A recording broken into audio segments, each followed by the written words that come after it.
5 minutes can change everything. For Elena Vance, it took exactly that long for bullets to shatter a Manhattan fundraiser, for a tattooed hand to find her pulse, and for the city's most feared mafia boss to whisper 3 words that would destroy her carefully invisible life. You're in danger. 12 years she'd hidden. 12 years since the massacre that erased her family and buried her name. Now, with Luca Moretti's arms around her and security cameras capturing every second, her past is about to collide with his empire in ways neither of them can control. Stay with me until the end, hit that like button, and comment your city below so I can see how far this story travels. The crystal chandeliers of the Plaza Astor Ballroom threw diamonds of light across 500 of Manhattan's elite, and Elena Vance moved through them like smoke, present but unnoticed, essential but invisible. She'd perfected this particular disappearing act over 12 years, turning herself into background noise at events where a single glass of champagne cost more than her weekly rent. "Champagne, sir?" She offered the tray with her eyes downcast, her posture angled just slightly away. The tech billionaire didn't even glance at her face as he plucked a flute from the silver surface. Perfect. Elena had learned early that survival meant mastering the art of being overlooked. She kept her dark hair pulled back in a severe bun, wore the standard black and white server uniform that made her interchangeable with 24 other staff members, and cultivated a particular quality of stillness that made people's gazes slide right past her. It was a skill born of necessity, of nights spent hiding in closets while men with guns searched for a little girl who'd seen too much, of years in witness protection, moving from city to city, name to name, always one step ahead of people who wanted her dead for reasons she'd never fully understood. Until tonight, it had worked flawlessly.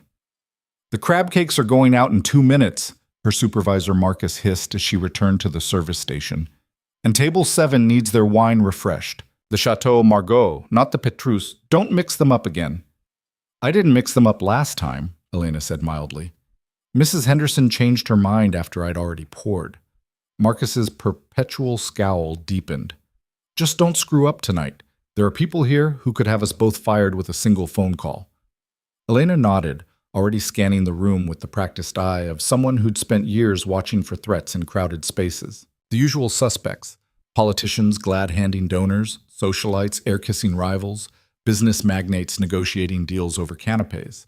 Security was tight. She'd counted at least 15 guards plus whatever private protection the high-profile guests had brought with them. Standard for a fundraiser hosted by the Castellano Foundation, which had raised over $200 million for various charitable causes, while its founder, Victor Castellano, simultaneously ran one of the largest money laundering operations on the East Coast.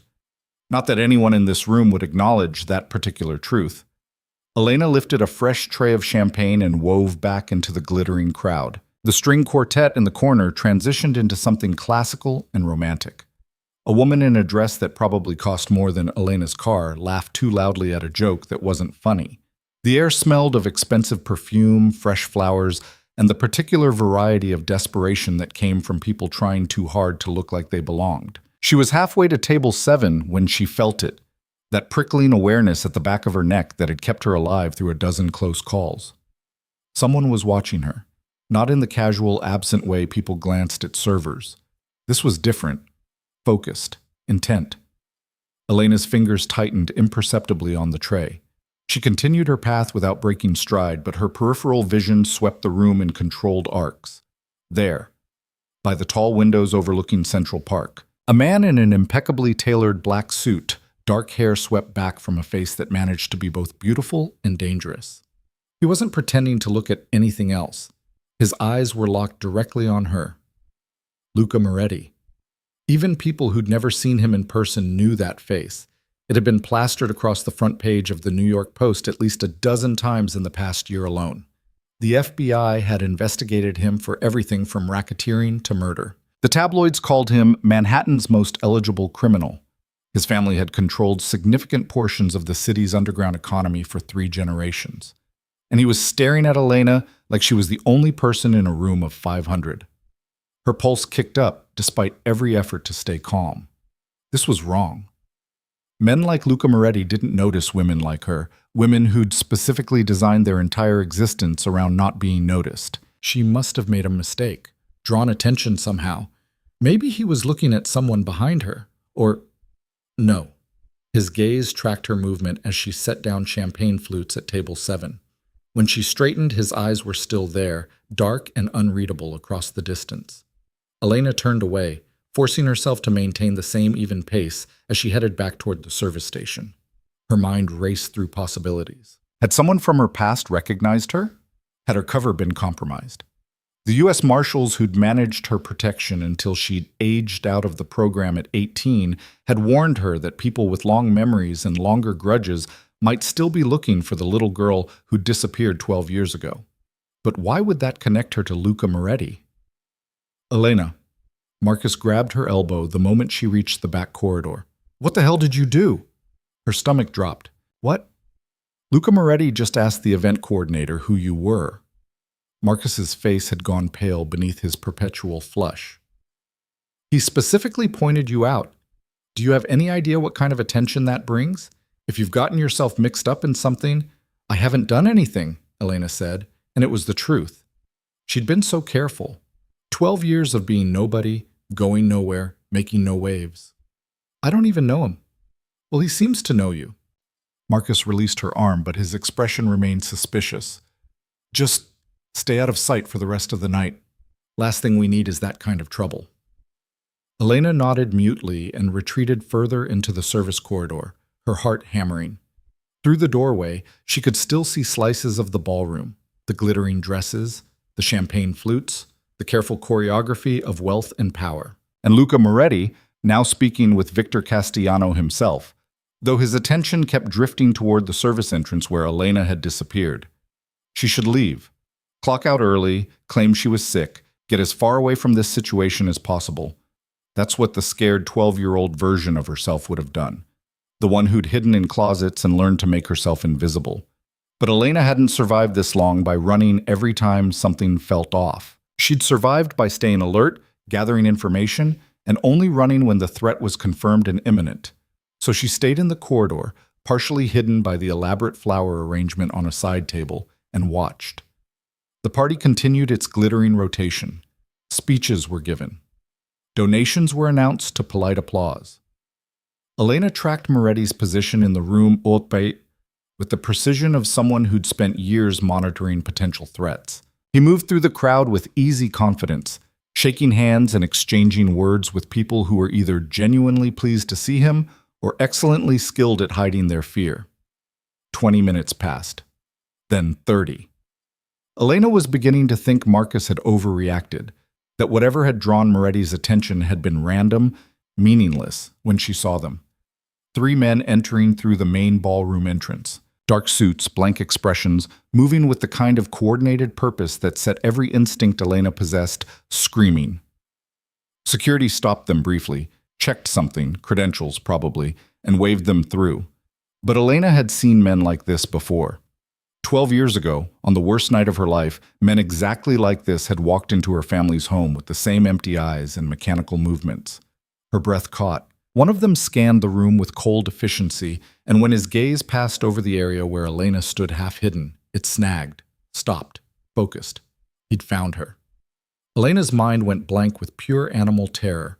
Then training kicked in, the drills the marshals had made her practice, the escape routes she automatically mapped everywhere she went. The service corridor connected to the kitchen.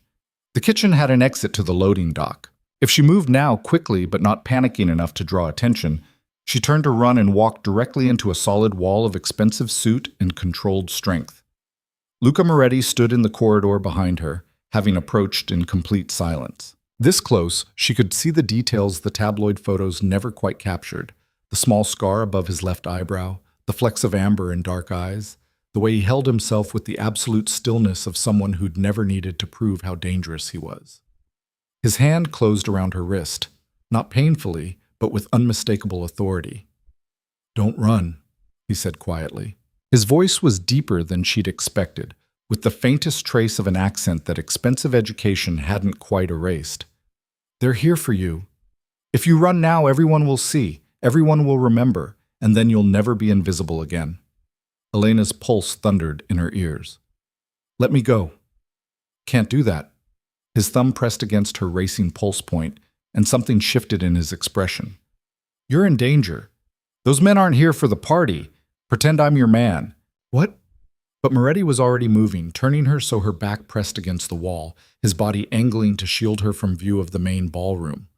To anyone glancing their way, it would look like an intimate moment, a couple stealing privacy in a quiet corridor.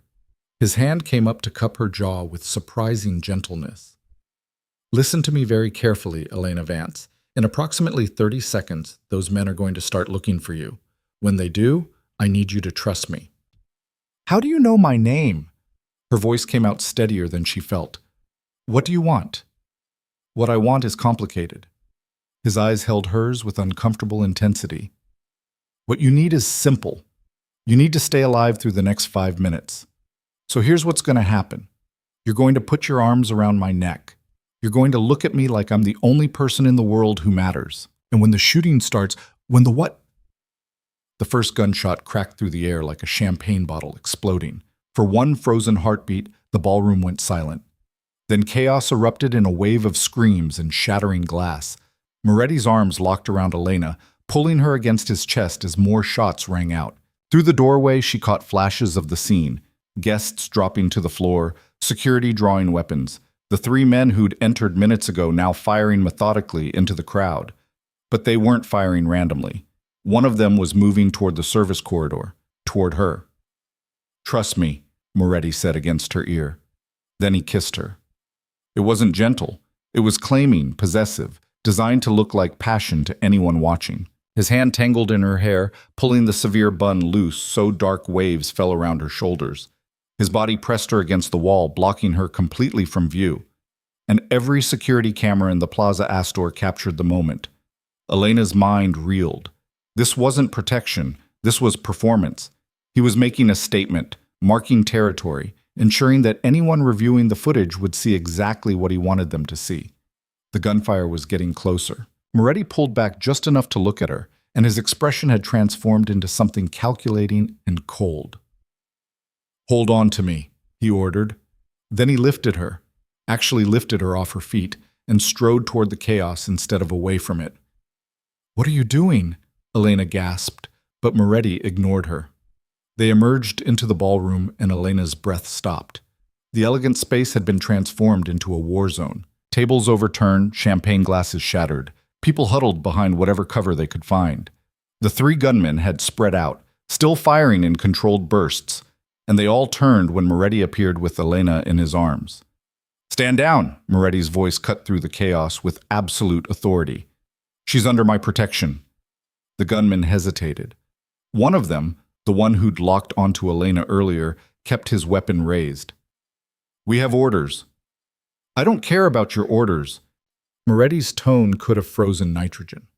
"You want her, you go through me, and we both know how that ends." A tense silence stretched. Elena could feel Moretti's heart beating steady and slow against her side, like this was just another day, just another confrontation. Like he stood between armed killers and their targets all the time. Maybe he did. The gunman's finger tightened on the trigger. Elena saw it happening in slow motion, saw the decision crystallize in his empty eyes. Another shot rang out, but not from the 3 intruders. One of Moretti's men, Elena hadn't even seen him enter, fired from the balcony level. The bullet took the hesitating gunman in the shoulder, spinning him around. Then everything happened at once. Security flooded in from multiple entrances. More of Moretti's people materialized from positions throughout the ballroom. The 3 gunmen tried to fight their way out, but they were outmanned and outmaneuvered. Within 90 seconds, it was over. Moretti set Elena on her feet but kept one arm locked around her waist. Police sirens wailed in the distance, growing closer. People were crying, bleeding, frantically calling loved ones. The entire scene would be analyzed and dissected by every news outlet in the city within hours. And at the center of it all stood Luca Moretti with his arms around a nobody server, in full view of hundreds of witnesses and countless cameras. Elena's invisibility had just been murdered as thoroughly as if someone had put a bullet in it. "Why?" she whispered. "Why did you do that?" Moretti's hand tightened on her waist. "Because 12 years ago, I made a promise to keep you alive, and I don't break my promises." Before Elena could process that impossible statement, He was moving again, steering her toward a side exit where a black SUV was already waiting. His security team formed a protective corridor, moving with the kind of precision that came from extensive training. Wait, I can't just leave. My job. Your job serving champagne to criminals and hypocrites. Moretti's tone was almost amused. Consider yourself promoted. To what? He helped her into the SUV with one hand while making rapid hand signals to his team with the other. The vehicle's engine was already running. Through the tinted windows, Elena could see police cars arriving, their lights painting the building in alternating red and blue. Moretti slid in beside her, and the SUV pulled away from the curb with smooth acceleration that suggested either excellent driving or complete disregard for traffic laws. Probably both. To what? Elena repeated, her voice harder now. Shock was giving way to anger, and anger was safer than the fear threatening to swallow her whole. Luca Moretti turned to face her fully, and in the dim interior of the moving vehicle, his expression was unreadable. To my girlfriend, he said calmly. At least, that's what everyone who saw us tonight will believe, including whoever sent those men to kill you. I don't understand any of this. Elena pressed back against the leather seat, trying to maintain distance in the confined space. I don't know you. I don't know why anyone would want to kill me. I'm nobody. You stopped being nobody the moment you walked into that ballroom 12 years ago. Moretti's voice went quiet, almost gentle. The night your father died. The night Victor Castellano's organization was supposed to eliminate every witness to a transaction that never should have been seen. The world tilted sickeningly. Elena's hands had gone numb. What are you? Your father was a forensic accountant, very good at his job, good enough to uncover a digital ledger that proved connections between 3 crime families, 24 politicians, and at least 15 federal agents. Moretti watched her face with uncomfortable intensity. He was also smart enough to copy that ledger before anyone realized what he'd found, and when they came for him, he hid it somewhere even I haven't been able to locate in 12 years of searching. You're lying. But Elena's voice shook, because pieces of her fractured past were clicking into place with horrible clarity. The house in Connecticut, she barely remembered. Her father's study with its locked file cabinets and endless spreadsheets. The way her mother would get nervous when certain cars drove past their home. The night everything ended in blood and screaming. I wish I was, Moretti said, but the evidence is currently being scraped off the Plaza Astor's marble floors. Those men didn't come for a random server.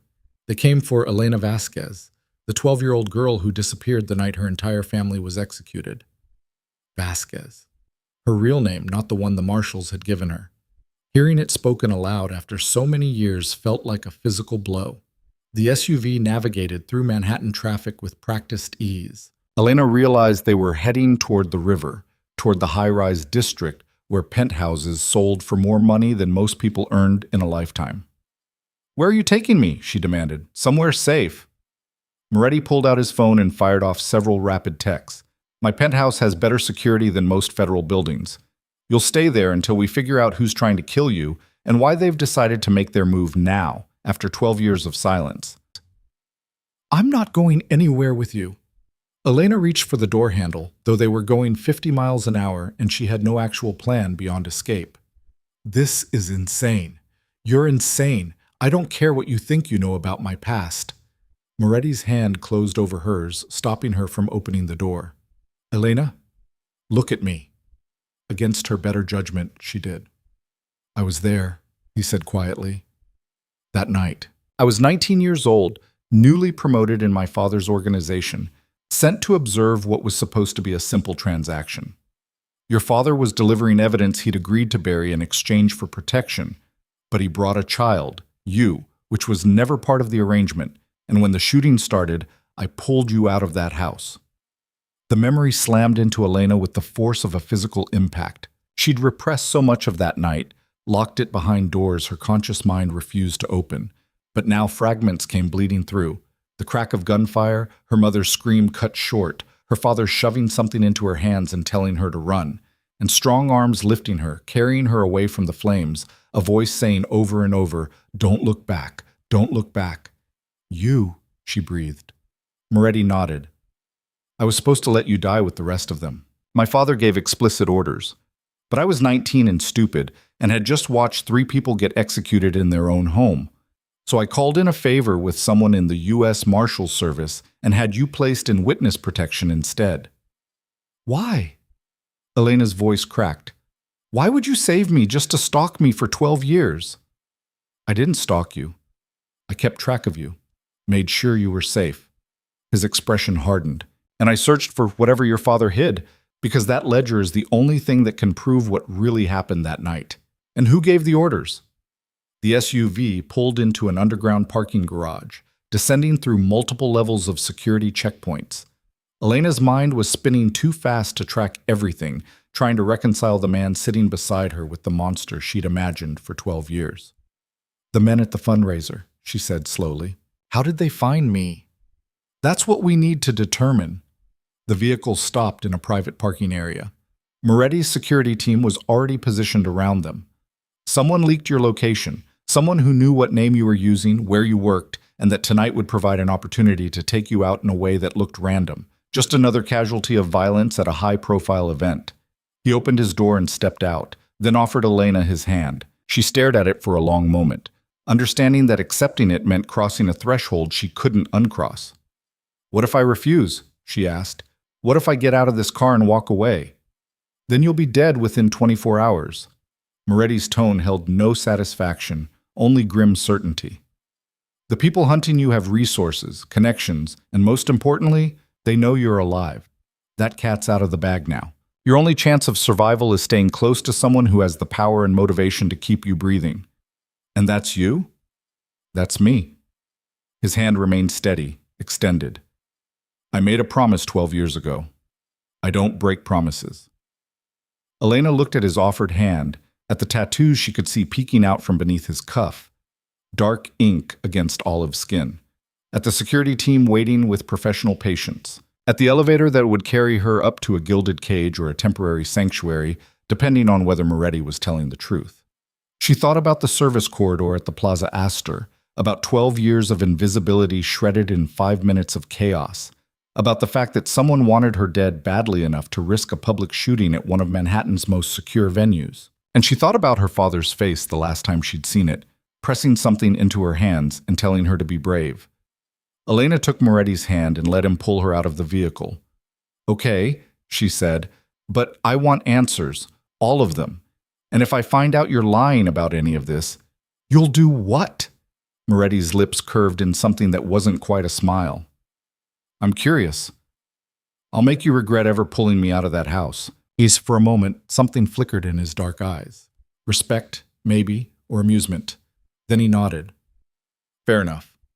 He guided her toward the private elevator, his hand settling at the small of her back with the same possessive certainty he'd displayed at the fundraiser. "Come on, Elena Vasquez. Let's find out who wants you dead and why they waited 12 years to finish the job."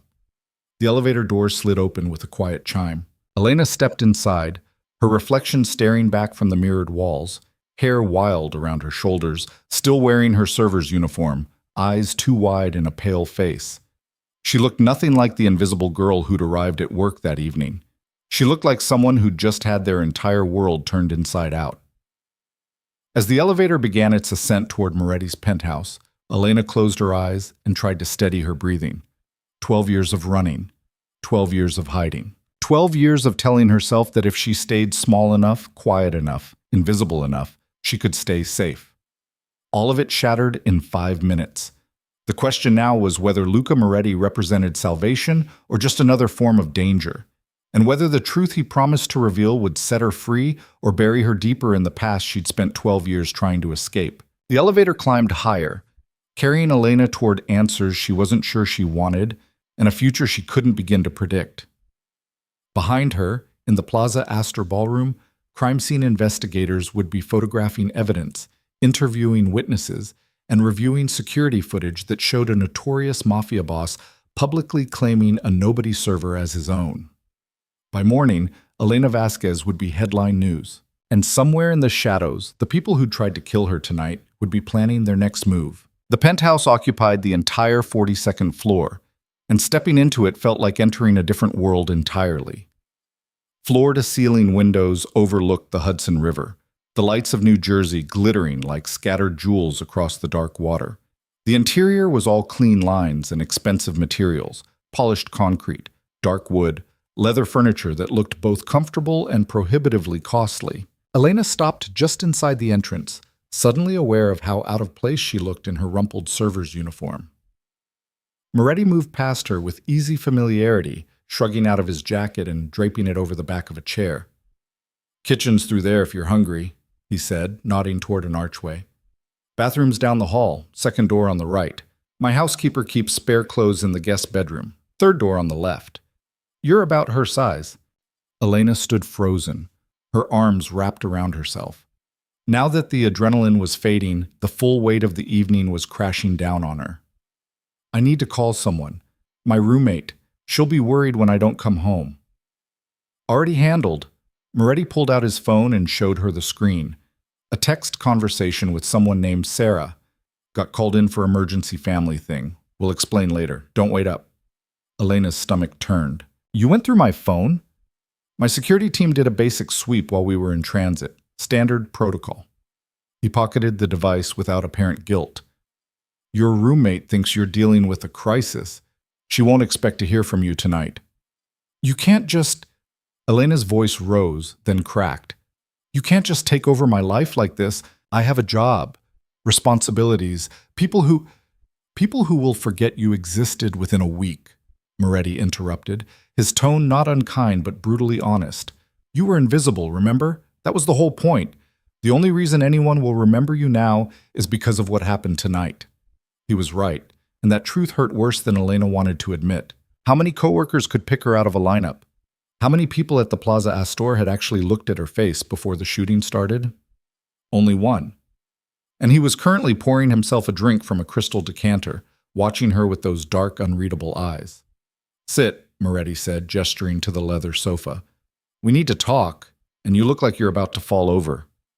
Elena's legs were shaking, she realized. She made her way to the sofa and sank onto it, the leather cool against her skin.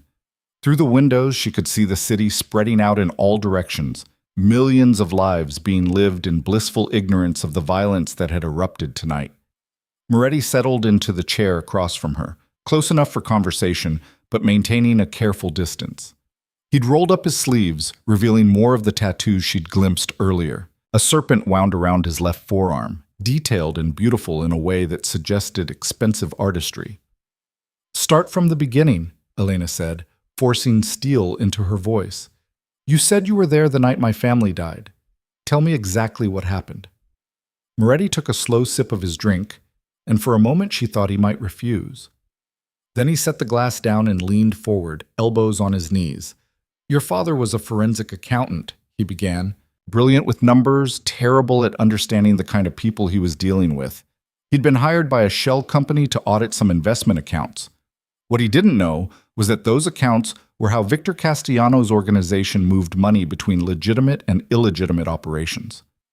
"The Castellano Foundation," Elena said quietly.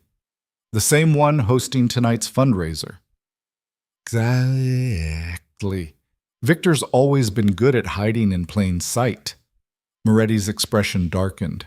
"Your father found discrepancies, payments that didn't match up, transfers that made no sense from a legal standpoint, so he did what any good accountant would do. He dug deeper, and he found the ledger."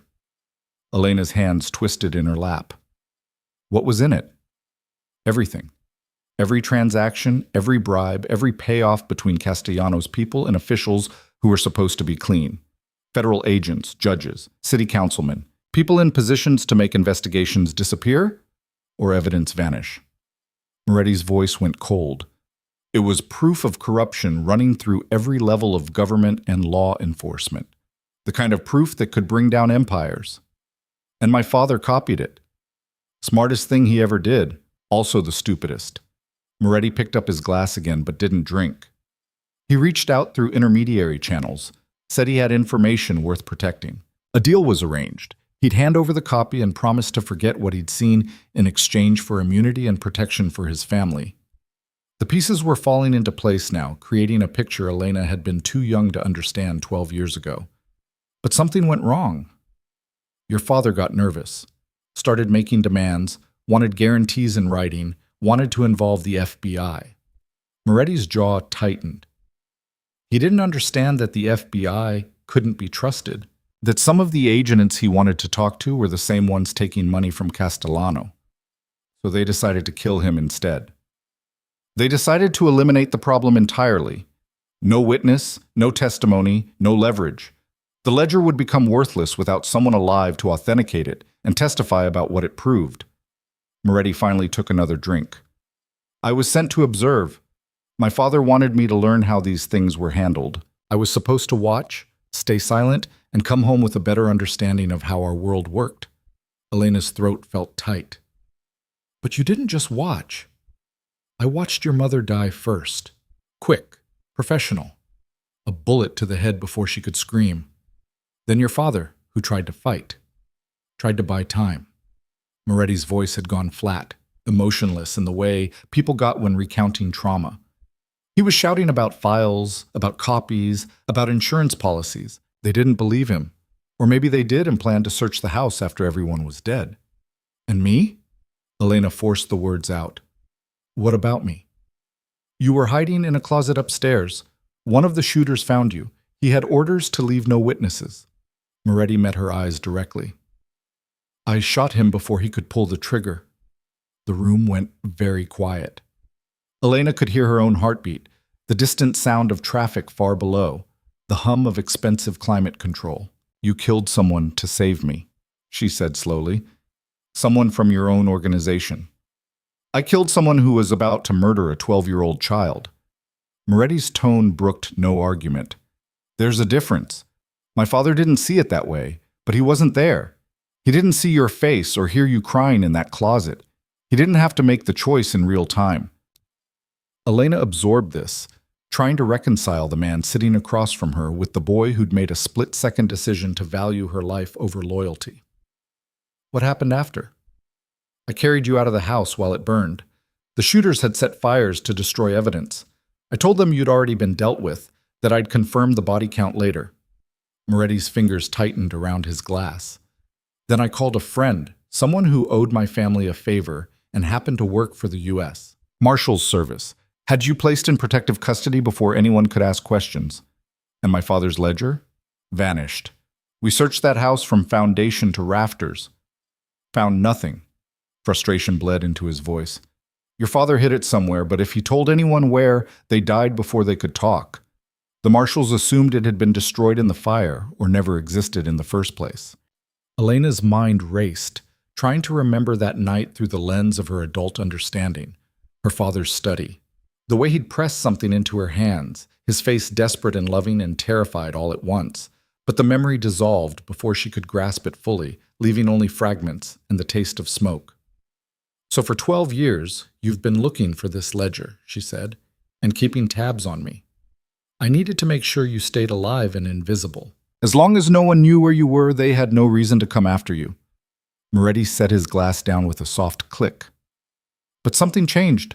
Someone figured out where you've been hiding, what name you're using, where you work. And that means someone has been watching you long enough to be certain you're Elena Vasquez and not just some random server who happens to look similar. The implication sent ice through Elena's veins. How long would that take? Weeks, maybe months. His expression went grim. Long enough to be sure. Long enough to plan tonight's attack. Which raises the question, how did they find you in the first place? The marshals have protocols. Your file would be sealed, restricted access, multiple layers of security. Moretti leaned back in his chair. For someone to identify you, they'd need either excellent facial recognition software running against databases they shouldn't have access to, or inside information from someone who knew where you were placed. A leak, Elena said, her voice hollow. In the Marshal's Service. That's my working theory. Someone with access to witness protection files, probably someone who's been on Castellano's payroll for years, waiting for the right opportunity. Moretti pulled out his phone and began scrolling through something. The question is whether they acted independently or were told to start looking. What's the difference? If they acted independently, it means someone just got greedy or paranoid and decided to tie up loose ends after 12 years. If they were told to start looking, it means something's changed in the last few months. Something that made your existence relevant again. Elena rubbed her temples, feeling a headache building behind her eyes. Like what? Like someone preparing to make a move against Castellano, or federal investigations getting too close to people who can't afford the scrutiny, or… Moretti paused, his expression shifting into something calculating.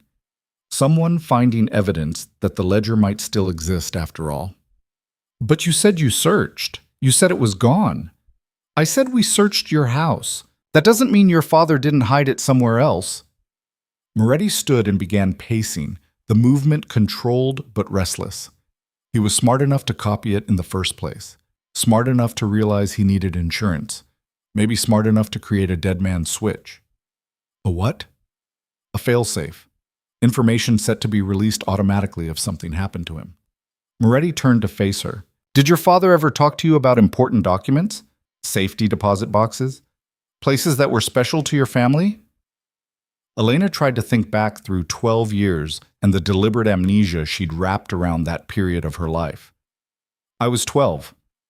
He didn't exactly discuss his security protocols with me, but he might have hidden something in plain sight, something a child would remember, but adults would overlook. Moretti's intensity was almost physical. A favorite place, a special object, something he gave you or told you to keep safe. He told me to run, Elena interrupted, her voice sharp. That's all I remember. Running and someone's arms grabbing me, and then nothing until I woke up in a strange room with federal agents asking me questions I couldn't answer. Moretti stopped pacing. You don't remember me carrying you out? I remember someone carrying me. I didn't know it was you until tonight. Elena stood as well, suddenly needing to move, to do something other than sit and absorb revelations. For 12 years I've had nightmares about that night. For 12 years I've been terrified of shadows and sudden noises and men in dark suits. And now you're telling me it was all connected to some ledger my father hid, and people are still trying to kill me because of it? Yes. Moretti's bluntness was almost refreshing. That's exactly what I'm telling you. Then find it yourself. The words burst out of Elena with more force than she'd intended. You're the one who wants it so badly. You're the one with resources and connections. I just want to be left alone. You can't be left alone anymore. That option died the moment those gunmen walked into the Plaza Astor. Moretti crossed the distance between them in 2 strides, not touching her but close enough that she had to tilt her head back to meet his eyes. Like it or not, you're part of this now. The only question is whether you're going to be a victim or a player. I never wanted to be either, Elena said, but even to her own ears it sounded weak. No one ever does. But life doesn't care what we want. His voice gentled slightly. I know you're scared. I know this is overwhelming, but you're stronger than you think, Elena. You survived 12 years in hiding. You built a new life from nothing. You've got more steel in you than most people I know. Steel, Elena repeated bitterly. I was invisible. Invisibility is a survival skill, so is knowing when to stop hiding and start fighting. Moretti stepped back, giving her space.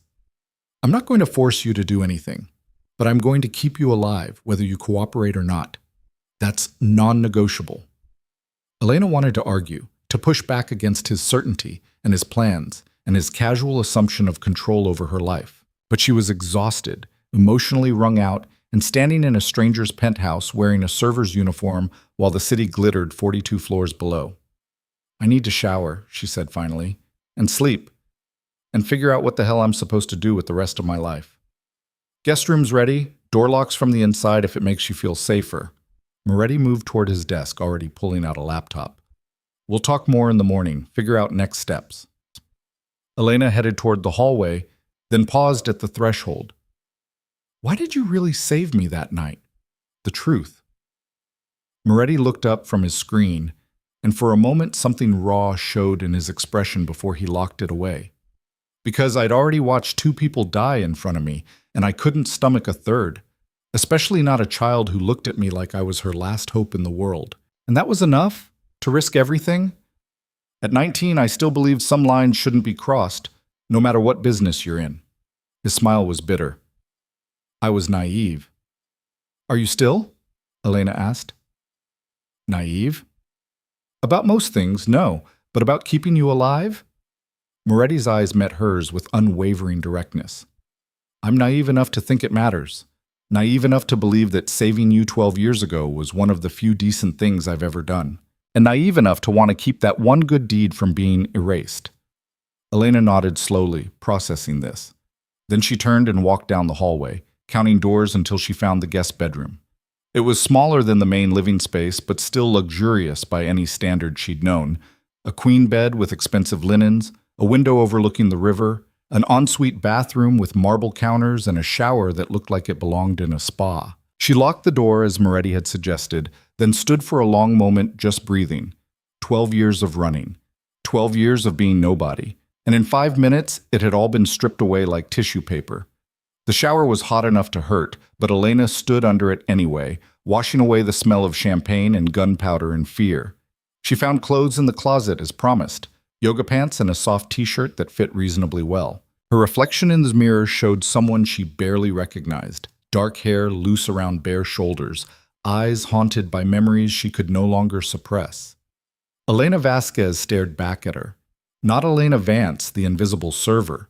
Not Jennifer Morrison or Katie Walsh or any of the other names the marshals had given her over the years. Elena Vasquez, daughter of murdered parents, keeper of secrets she didn't remember, survivor of a massacre orchestrated by men who apparently still wanted her dead. She climbed into the bed and pulled the covers up, half expecting that sleep would be impossible, but exhaustion dragged her down within minutes, pulling her into dreams of fire and running footsteps and strong arms carrying her away from everything she'd known. When Elena woke, early morning light was streaming through the windows and the smell of coffee was drifting down the hallway. She found her way to the kitchen on instinct, following the scent like a lifeline. Moretti stood at the counter, dressed in dark jeans and a black t-shirt, looking significantly less polished than he had in his suit the night before. Somehow, this version was more dangerous, all lean muscle and casual confidence, the tattoos on his arms fully visible now. He glanced up when she entered. Coffee's fresh. Eggs if you want them. Just coffee, Elena said, helping herself to a mug. The normalcy of the moment felt surreal given everything that had happened. Sleep? Better than expected. She leaned against the counter, cradling the warm mug. What happens now? Moretti's phone buzzed before he could answer. He checked it, and his expression went cold. Turn on the TV channel 7. Elena found the remote and clicked on the flat screen mounted to the wall. The morning news filled the screen, showing footage from the Plaza Astor. Yellow crime scene tape, reporters speaking in serious tones, and then her own face captured from security camera footage.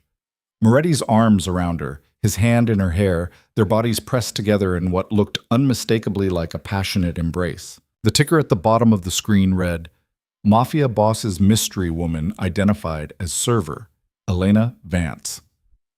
They have my name, Elena breathed. They have the name you've been using, Moretti corrected, which means whoever leaked your location to the gunman also leaked it to the press. They want you visible. They want everyone looking for you. Why? Because visible targets are easier to hit, or... He paused, studying the screen with narrowed eyes. Because they want me to know they found you. They want me to understand they can reach you whenever they want. This is about you, Elena realized. The attack, the publicity. It's not just about killing me. It's about sending you a message. Welcome to my world. Everything's a message, a power play, a negotiation conducted through violence and intimidation. Moretti switched off the TV with a sharp gesture. The good news is that now everyone thinks you're under my protection. It makes you significantly harder to kill. The bad news is you're caught in the middle of something bigger than either of us. Elena set down her coffee mug before she could drop it. What aren't you telling me? Moretti was quiet for a long moment, making some internal calculation. Then he sighed. There's been tension building for months between the old guard, people like Castellano who've run things their way for decades, and newer players who think the traditional methods are outdated. Businesses that should be transitioning to legitimate operations, territories that should be renegotiated, deals that should be honored but are being ignored. And you're caught in the middle, Elena guessed. I'm trying to modernize. Move my family's operations toward legitimate enterprises. Cut ties with the worst of the old corruption. His laugh was hollow. Turns out people who've made billions from illegal activities aren't thrilled about going straight. So they're pushing back.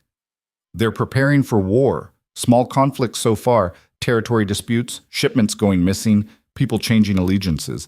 But it's escalating. Moretti met her eyes. And if someone were to find evidence of corruption that could bring down people on both sides of this conflict, it would shift the entire balance of power. Understanding dawned cold and clear. The ledger. The ledger. Which is why after 12 years of lying dormant, it suddenly matters again. Moretti poured himself more coffee. If I had that evidence, I could use it to force the old guard into retirement or prison. If Castellano had it, he could ensure his competitors went down while he stayed untouchable. Whoever controls that information controls the future of organized crime in this city. And I'm the key to finding it. You're the only person who was present when your father hit it, the only survivor who might remember something useful. He studied her over the rim of his mug. Which makes you the most valuable and most dangerous person in New York right now. Elena's hands were shaking again. She pressed them flat against the counter. I don't remember anything. I've tried. For 12 years, I've had therapists and victim advocates and federal agents asking me questions, and I don't remember. Because you were traumatized. Because your brain protected you by burying the memories. Moretti set down his coffee. But trauma doesn't erase memory permanently. It locks it away. Sometimes the right trigger can bring it back. What kind of trigger? That's what we need to figure out. He pulled out his phone and showed her a list of addresses. These are places your family lived, worked, frequented in the months before the attack. I'm proposing we visit them, see if anything jogs your memory. Elena stared at the list, her chest tightening. You want me to go back, to relive all of it. I want you to survive. If that means confronting your past, then yes. His voice was firm, but not unkind. You can't run anymore, Elena. The only way out is through. She wanted to argue, to refuse, to demand he find some other solution that didn't require her to tear open wounds she'd spent 12 years trying to heal. But looking at his face, at the determination there and the strange protectiveness that had driven him to save her twice now, she knew he was right. Invisibility was no longer an option. Running would only get her killed. The only path forward was into the past she'd been avoiding. Okay, Elena said quietly. Where do we start? Moretti's expression shifted, something like approval crossing his features. Your old house. The one that burned. The lot's still empty. No one wanted to build where a family died. Maybe seeing it again will trigger something. When? Today. Now. The longer we wait, the more time we give our enemies to make their next move. He was already moving toward the door, grabbing a jacket. There are clothes in the guest room closet that should fit you better. Get changed. We leave in 10 minutes. Elena nodded and headed back to the bedroom, her heart pounding. She pulled on jeans and a sweater from the closet, both clearly expensive and fitting her better than they had any right to. In the mirror, she looked like someone else entirely, not the invisible server or the terrified child, but someone caught between identities, between past and future. She met Moretti at the elevator, and they descended in silence broken only by the soft mechanical hum of cables. His security team was waiting in the garage, the same hard-faced men from last night, plus a woman with watchful eyes and a gun visible at her hip. Marco will drive, Moretti said, gesturing to a man who looked like he could bench press a car. Sophia rides shotgun. We'll take 2 additional vehicles for security. Is all this really necessary? Elena asked. After last night? Yes. Moretti helped her into the SUV's back seat. Until we know who's behind the attacks and what their next move is, we treat every outing as a potential ambush. The convoy pulled out of the garage and into Manhattan traffic. Elena watched the city pass by through tinted windows, feeling disconnected from the normal people going about their normal lives. Had she ever been one of them? Or had she always been marked, always been hunted, just too naive to realize it? The drive to Connecticut took over an hour, long enough for Elena's anxiety to build from a simmer to a roar. Moretti worked on his laptop beside her, fielding calls and messages with quiet efficiency. Occasionally he would glance her way, checking without words if she was okay. She wasn't okay, but she was here, which was something. They turned off the highway onto increasingly familiar roads. Elena's hands clenched in her lap, as recognition hit.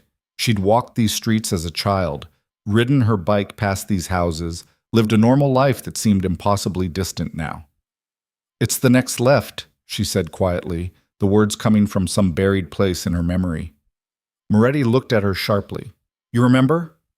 "I remember the route home from school. I remember the big oak tree on the corner and the blue house with the garden." Elena's voice was distant, almost dreamlike. "I remember being happy here." The SUV turned onto Maple Street, and Elena's breath caught. The neighborhood looked smaller than she remembered, the houses closer together, everything slightly shabby in the way of places that had aged without her. And there, halfway down the block, was the empty lot where her childhood had ended. "Stop here," Moretti instructed Marco. The vehicle pulled to the curb, and the two security SUVs flanking them did the same. Elena stared at the vacant space, her heart pounding so hard she could feel it in her throat. The lot was overgrown with weeds, the foundation barely visible through years of neglect. But she could see the outline of where the house had stood, could almost see the ghost of it superimposed over the emptiness. "I can't," she whispered. Moretti's hand found hers, warm and solid. "Yes, you can. You're stronger than you know." Elena looked at their joined hands, at the contrast of his tattooed skin against her pale fingers. Then she looked back at the lot, at the place where everything had been taken from her, and she opened the car door and stepped out into her past. The air smelled different than Elena remembered, less like honeysuckle and fresh-cut grass, more like decay and neglect. She stood at the edge of the overgrown lot, her feet refusing to carry her any closer to the cracked foundation that was all that remained of her childhood home. Moretti stepped up beside her, close enough that his presence was tangible but not crowding. His security team fanned out around the perimeter, their vigilance obvious even as they tried to appear casual. "Take your time," he said quietly. Elena forced herself to move forward, her shoes crushing weeds that had grown waist-high in 12 years of abandonment. Each step felt like walking through water, resistance building with every inch of ground she covered. When she reached what would have been the front porch, she stopped. The door was blue, she heard herself say. "My mother painted it the summer before everything happened.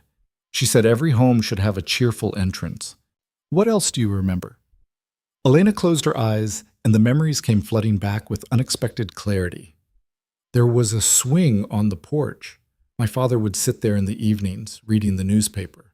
I'd bring him lemonade, and he'd let me sit beside him while he explained the stock market or showed me how to read financial reports. He was teaching you his work. I thought it was boring at the time, numbers and charts and corporations I didn't care about. Elena's voice cracked. "I'd give anything to have one more boring evening on that porch." She opened her eyes and looked at the empty space where the house had stood. The foundation formed a rough rectangle, cracked concrete marking the outline of rooms she could still see in her mind's eye. The living room where her mother had kept fresh flowers every week. The kitchen where they'd eaten dinner as a family every night at 6:30. The hallway leading to her bedroom, decorated with posters of pop stars and glow-in-the-dark stars on the ceiling. "Where was your father's study?" Moretti asked, his tone carefully neutral. Elena pointed to the far left corner of the foundation. "Back there. He kept it locked when he wasn't working, said it was boring adult stuff and I'd just fall asleep if I tried to read his files. But you went in sometimes anyway." It wasn't a question. Elena found herself smiling despite the heaviness in her chest. "Once. I was looking for birthday present money. I'd seen him hide cash in his desk drawer. Instead, I found a chocolate bar he'd been saving and ate it before he could stop me. He pretended to be mad, but I could tell he wasn't really." "What else was in the study?" "Filing cabinets, lots of them. His computer, this huge desktop that took forever to start up. Shelves with books about accounting and tax law." Elena walked carefully across the foundation, following the ghost of floorboards that no longer existed. "And a safe. Behind a painting of a sailboat. I only knew about it because I saw him opening it once." Moretti's attention sharpened. "A safe. Did he keep the ledger there?" "I don't know. I never saw inside it." Elena knelt where the study would have been, her fingers brushing the cracked concrete. Ash and debris had been cleared away years ago, but she could still feel the weight of what had been lost here. "The night everything happened, he called me into the study. I remember being annoyed because I was watching a movie." What did he say? Elena's breath hitched as the memory surfaced, sharp and painful. He was scared. I could see it in his eyes, even though he was trying to smile. He said, she paused, forcing herself to recall the exact words. He said, "Baby girl, I need you to remember something important.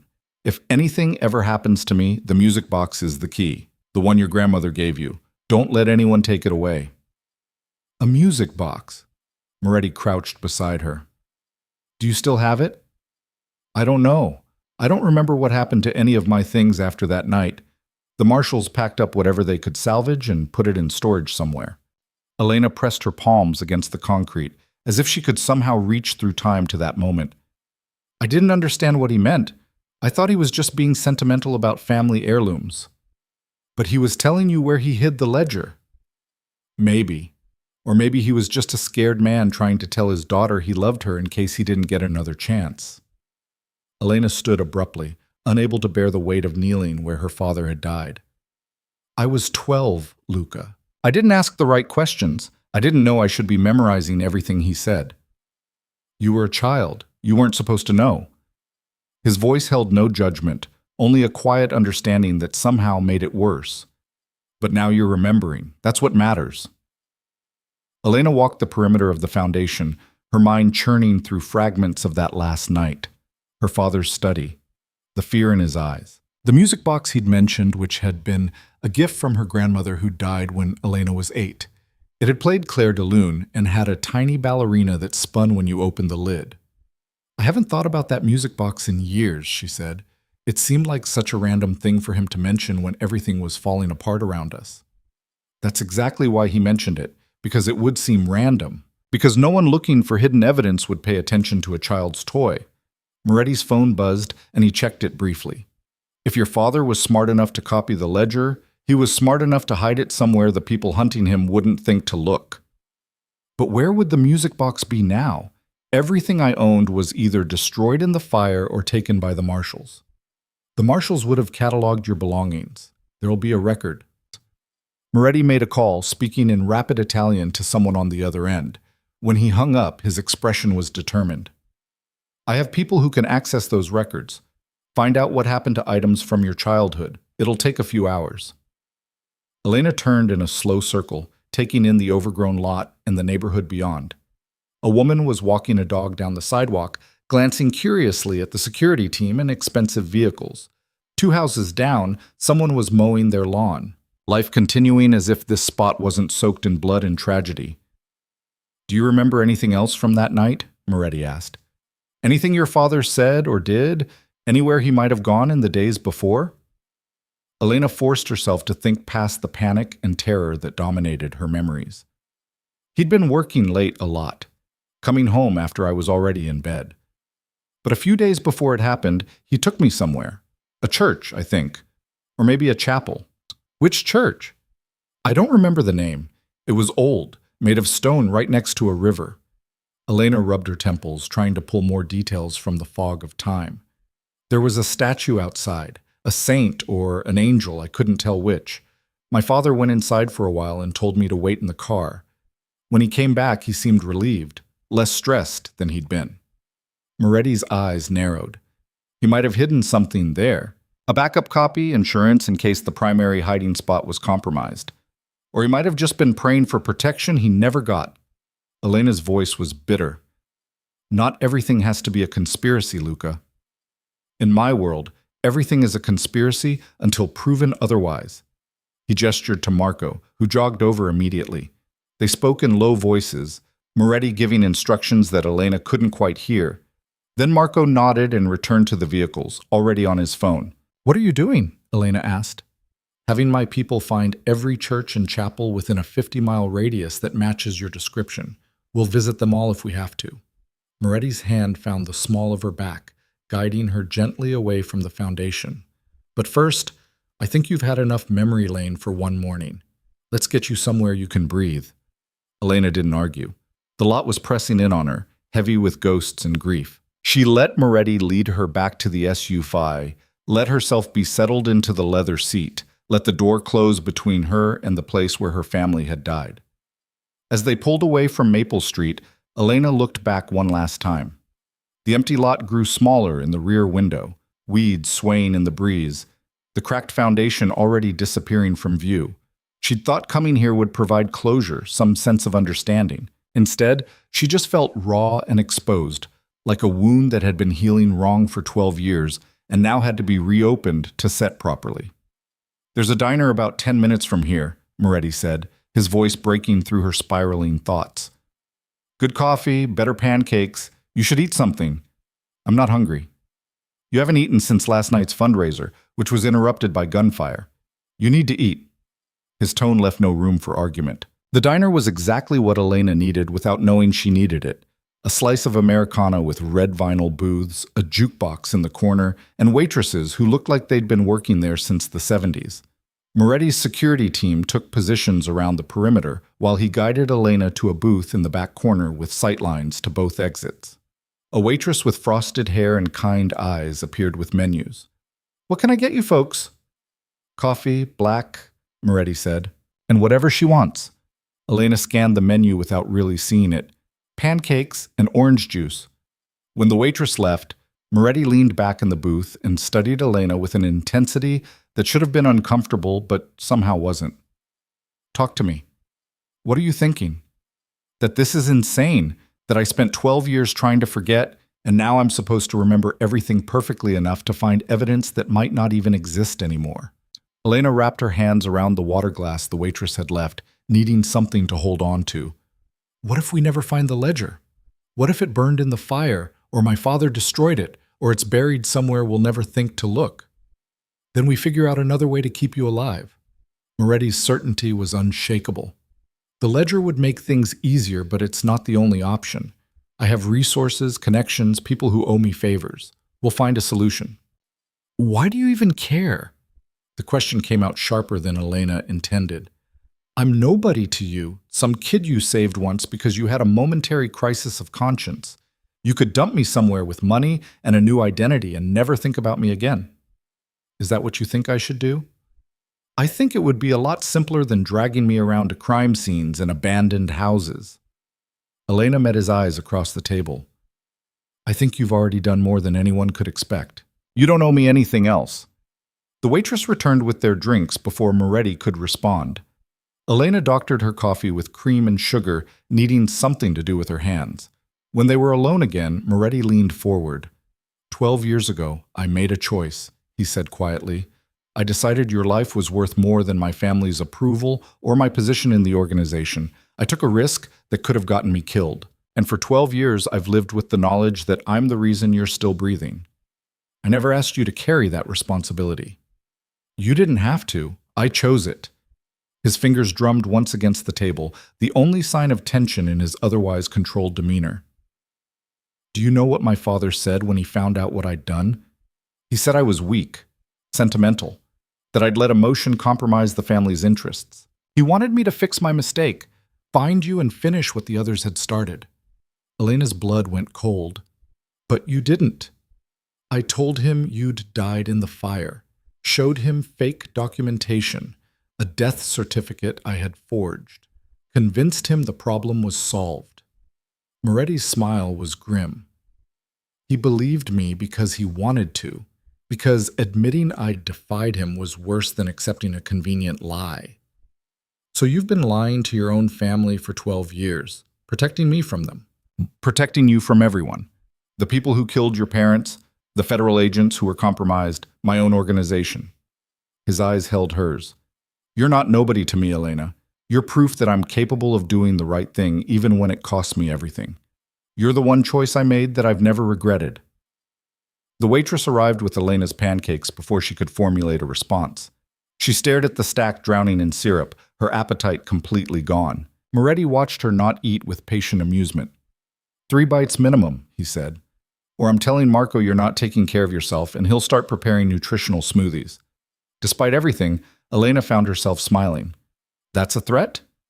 "You haven't tasted Marco's smoothies. He puts kale in everything." Moretti sipped his coffee. 3 bites. I'll wait."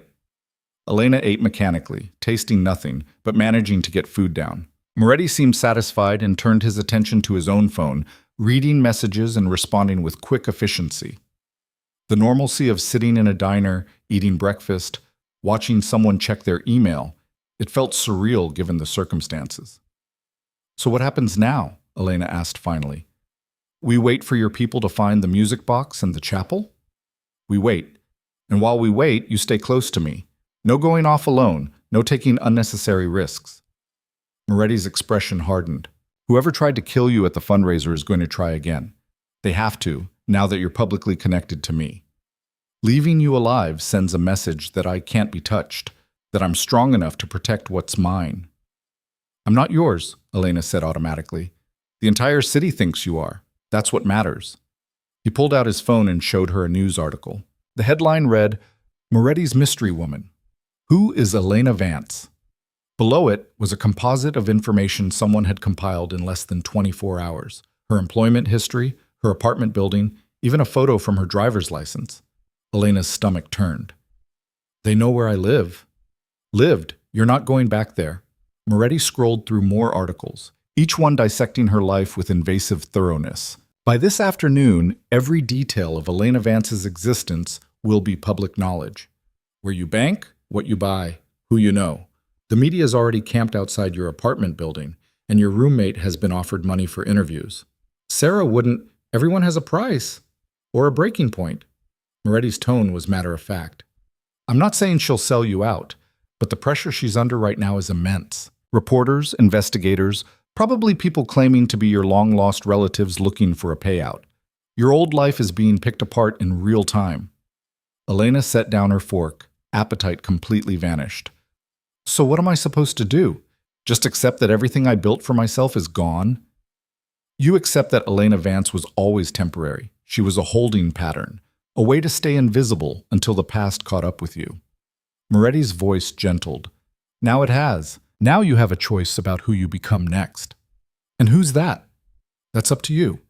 But whoever she is, she can't be invisible anymore." He finished his coffee and signaled for the check. "You're going to have to decide what kind of power you want. The kind that comes from hiding, or the kind that comes from standing in the light and daring anyone to touch you." The waitress brought the check, and Moretti paid in cash, leaving a tip that made her eyes widen. As they stood to leave, Elena caught sight of her reflection in the diner's window. She looked tired, scared, younger than her 24 years. Not at all like someone capable of the kind of power Moretti was describing. They walked back to the SUV in silence.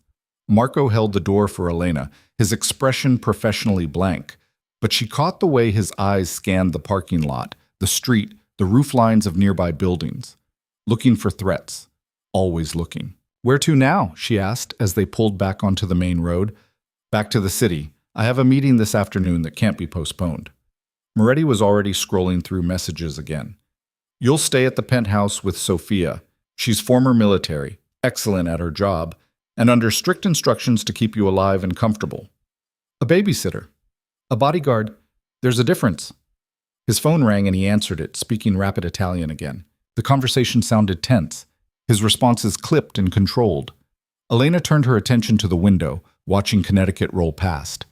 They'd be back in Manhattan within the hour, back to Moretti's world of security teams and penthouse apartments, and casual violence masquerading as business negotiations. She felt unmoored, caught between the life she'd lost and the life she'd built, and this new existence being forced upon her. Moretti finished his call and immediately placed another one, this time in English. "I need everything you can find on a music box. Antique, probably French or Swiss, plays Claire de Lune. It would have been cataloged with Elena Vasquez's belongings after a house fire in Connecticut 12 years ago."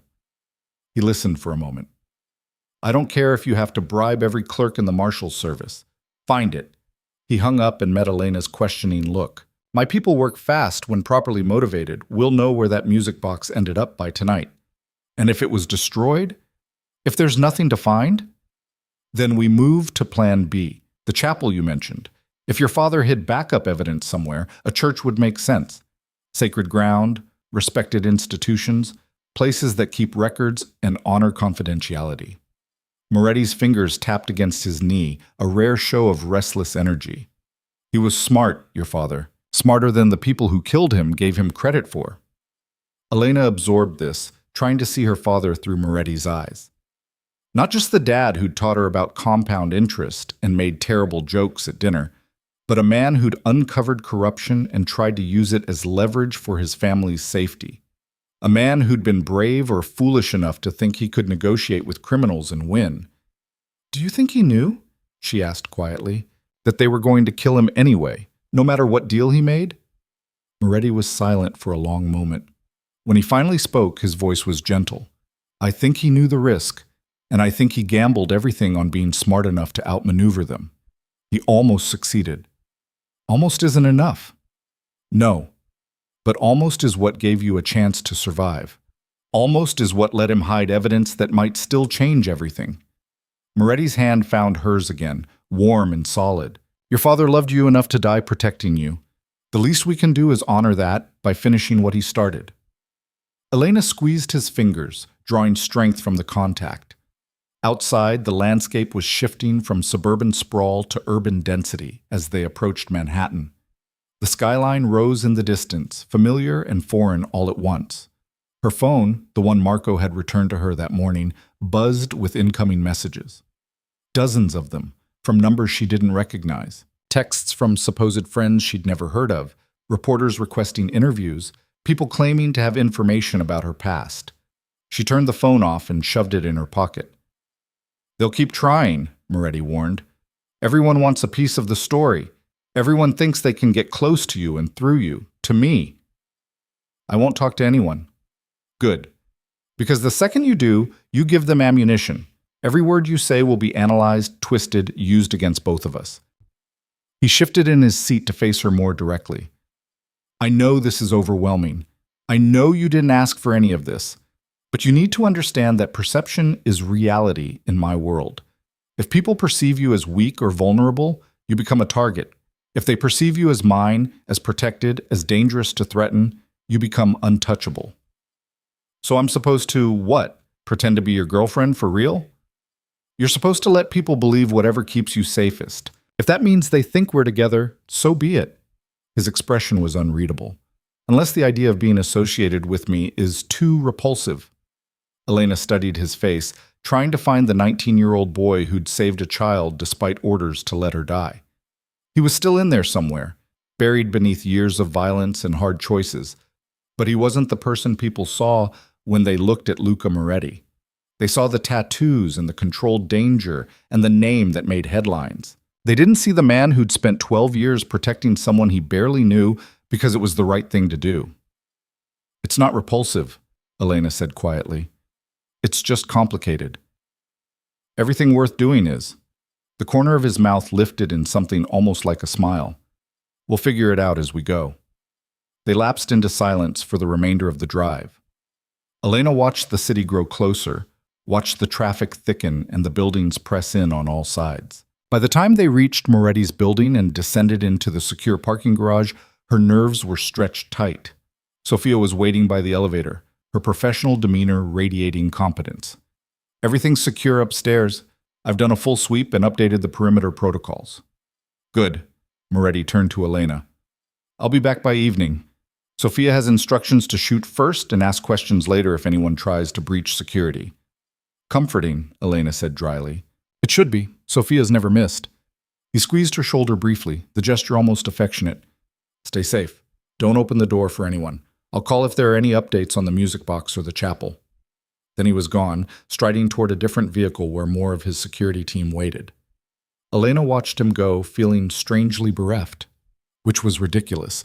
She'd known the man for less than 24 hours. The fact that she already felt safer in his presence than she had in years was probably some kind of trauma response. "Ready to head up?"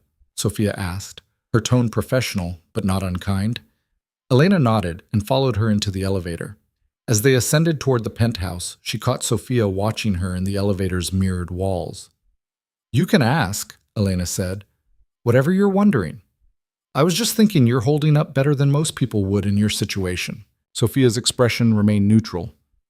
"Most civilians would be falling apart by now." "Who says I'm not falling apart on the inside?" "The fact that you're still functional, still thinking clearly enough to be cautious." The elevator doors opened and Sophia stepped out first, doing a quick visual sweep before gesturing for Elena to follow. Luca doesn't bring people here often. The fact that he's protecting you this openly means he considers you important, or a useful tool for finding something he wants, Elena countered. Sophia's smile was knowing. If that's what you need to tell yourself. But I've worked for Luca for 5 years, and I've never seen him look at a useful tool the way he looks at you. Before Elena could formulate a response, Sophia was already moving through the penthouse, checking windows and sight lines with practiced efficiency. Elena stood in the entryway surrounded by expensive furniture and river views, feeling like an intruder in someone else's life. Her life. This was her life now, at least temporarily. No apartment to return to, no job to go back to, no carefully maintained invisibility to hide behind. Just this strange new existence where she was both protected and trapped, valuable and vulnerable, connected to a man whose world operated by rules she didn't understand.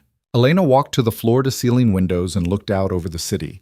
Somewhere down there, people were looking for her, planning how to kill her, analyzing her past and dissecting her present. And somewhere in that same city, hidden in a music box or buried in a chapel or lost in the ashes of her childhood home, was evidence that could change everything. "I need you to help me with something," Elena said, turning to face Sophia. "I need to learn how to defend myself. How to shoot, how to fight, how to survive if someone gets past all this security." Sophia's expression shifted into something like respect. "That's smart thinking. I can teach you the basics." "Not basics. I need to be dangerous." Elena's voice was steady, certain. "I've spent 12 years being prey. I'm done running. If people are going to hunt me, I want them to know they might not survive the attempt." Sophia studied her for a long moment, then nodded slowly. "All right, we'll start tomorrow morning. But fair warning, learning to be dangerous isn't the same as being willing to use that danger when it matters. Are you sure you're ready for that?" Elena thought about the Plaza Astor ballroom, about the empty lot where her family had died, about 12 years of living in fear, always looking over her shoulder, never feeling safe. She thought about her father's last words and the music box she barely remembered, and the possibility that she held the key to bringing down the people who'd destroyed her life. "I'm ready," she said. And for the first time in 12 years, she actually meant it. Sophia proved to be a relentless teacher. The next morning, she had Elena up before dawn, dressed in workout clothes, standing in what turned out to be a private gym hidden behind a door Elena had assumed led to storage. "First rule," Sophia said, circling Elena like a predator assessing prey. "Your size is a disadvantage in a physical fight, so you don't fight fair. You fight to survive, which means you fight dirty." For the next 2 hours, Sophia drilled Elena on pressure points, vulnerable spots, ways to use an attacker's momentum against them.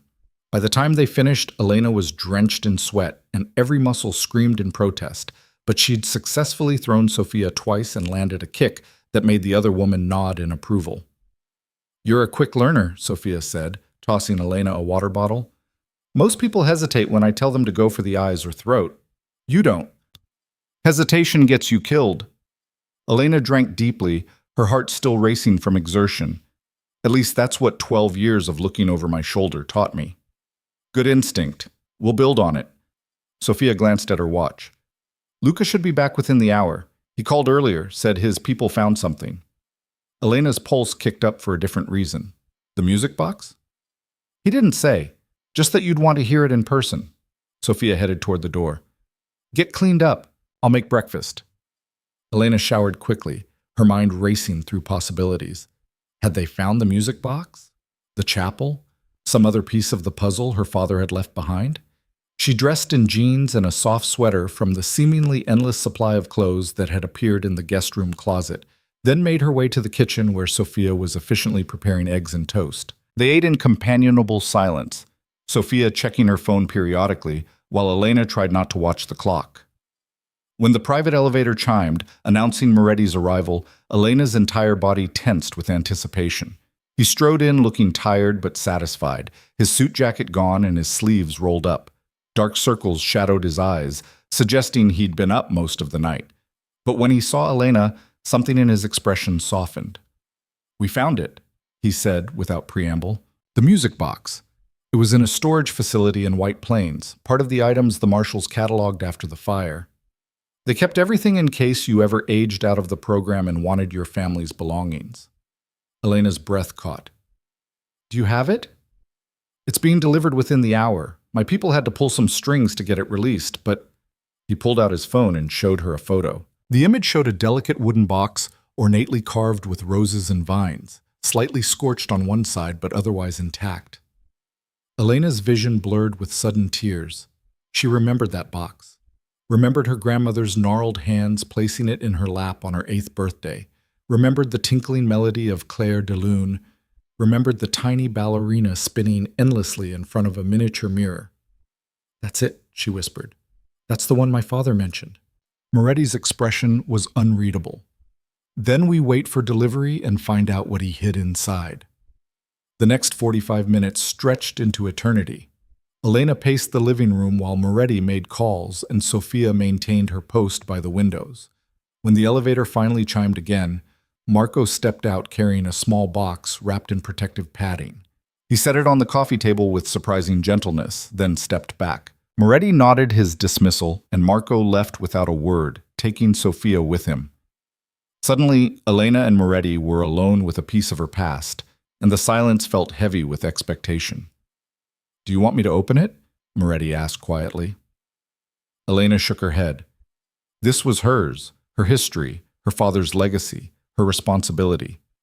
She knelt beside the coffee table and carefully unwrapped the padding. The music box emerged exactly as she remembered. The carved roses still beautiful despite the scorch marks, the wood still smooth beneath her fingers. Her hand shook as she lifted the lid. The mechanism engaged with a soft click, and Claire de Lune began to play, tinny and slightly off-key but achingly familiar. The tiny ballerina spun on her platform, her painted face serene, her tutu still pristine white. But something was different. The interior of the box, which should have been simple wood lined with velvet, had a false bottom. Elena could see the seam now, carefully hidden but visible once you knew to look for it. There, Moretti said, pointing. Press on the ballerina's platform. Elena did, and heard a soft click. The false bottom released, revealing a hidden compartment beneath. Inside was a small flash drive wrapped in plastic, and beneath that, a folded piece of paper. Elena's fingers trembled as she pulled out the paper first. Her father's handwriting covered it, the ink slightly smudged but still legible. She had to blink away tears to read the words. My dearest Elena, if you're reading this, then I didn't find a way out. I'm sorry, baby girl. I'm so sorry for the danger I brought to our door, for the choices I made that put you and your mother at risk. I thought I could be smart enough, careful enough to protect us. I was wrong. The flash drive contains evidence of corruption at the highest levels. Politicians, federal agents, crime families, all of them connected, all of them complicit. It's my insurance policy and my death warrant, depending on who gets it first. I want you to know that I loved you more than anything in this world. Whatever happens, whatever you decide to do with this information, I'm proud of you. Be brave, Elena. Be smarter than your father. And don't trust anyone who says they're there to help unless they've proven it with their actions, not their words. I hope you never have to read this. I hope I find a way to keep us safe. But if I didn't, if the worst happened, then use this to be free. Use it to make sure the people who hurt our family answer for what they've done. I love you always, Dad. Elena couldn't stop the tears this time. They fell hot and fast, blurring the words her father had written 12 years ago, knowing he was going to die.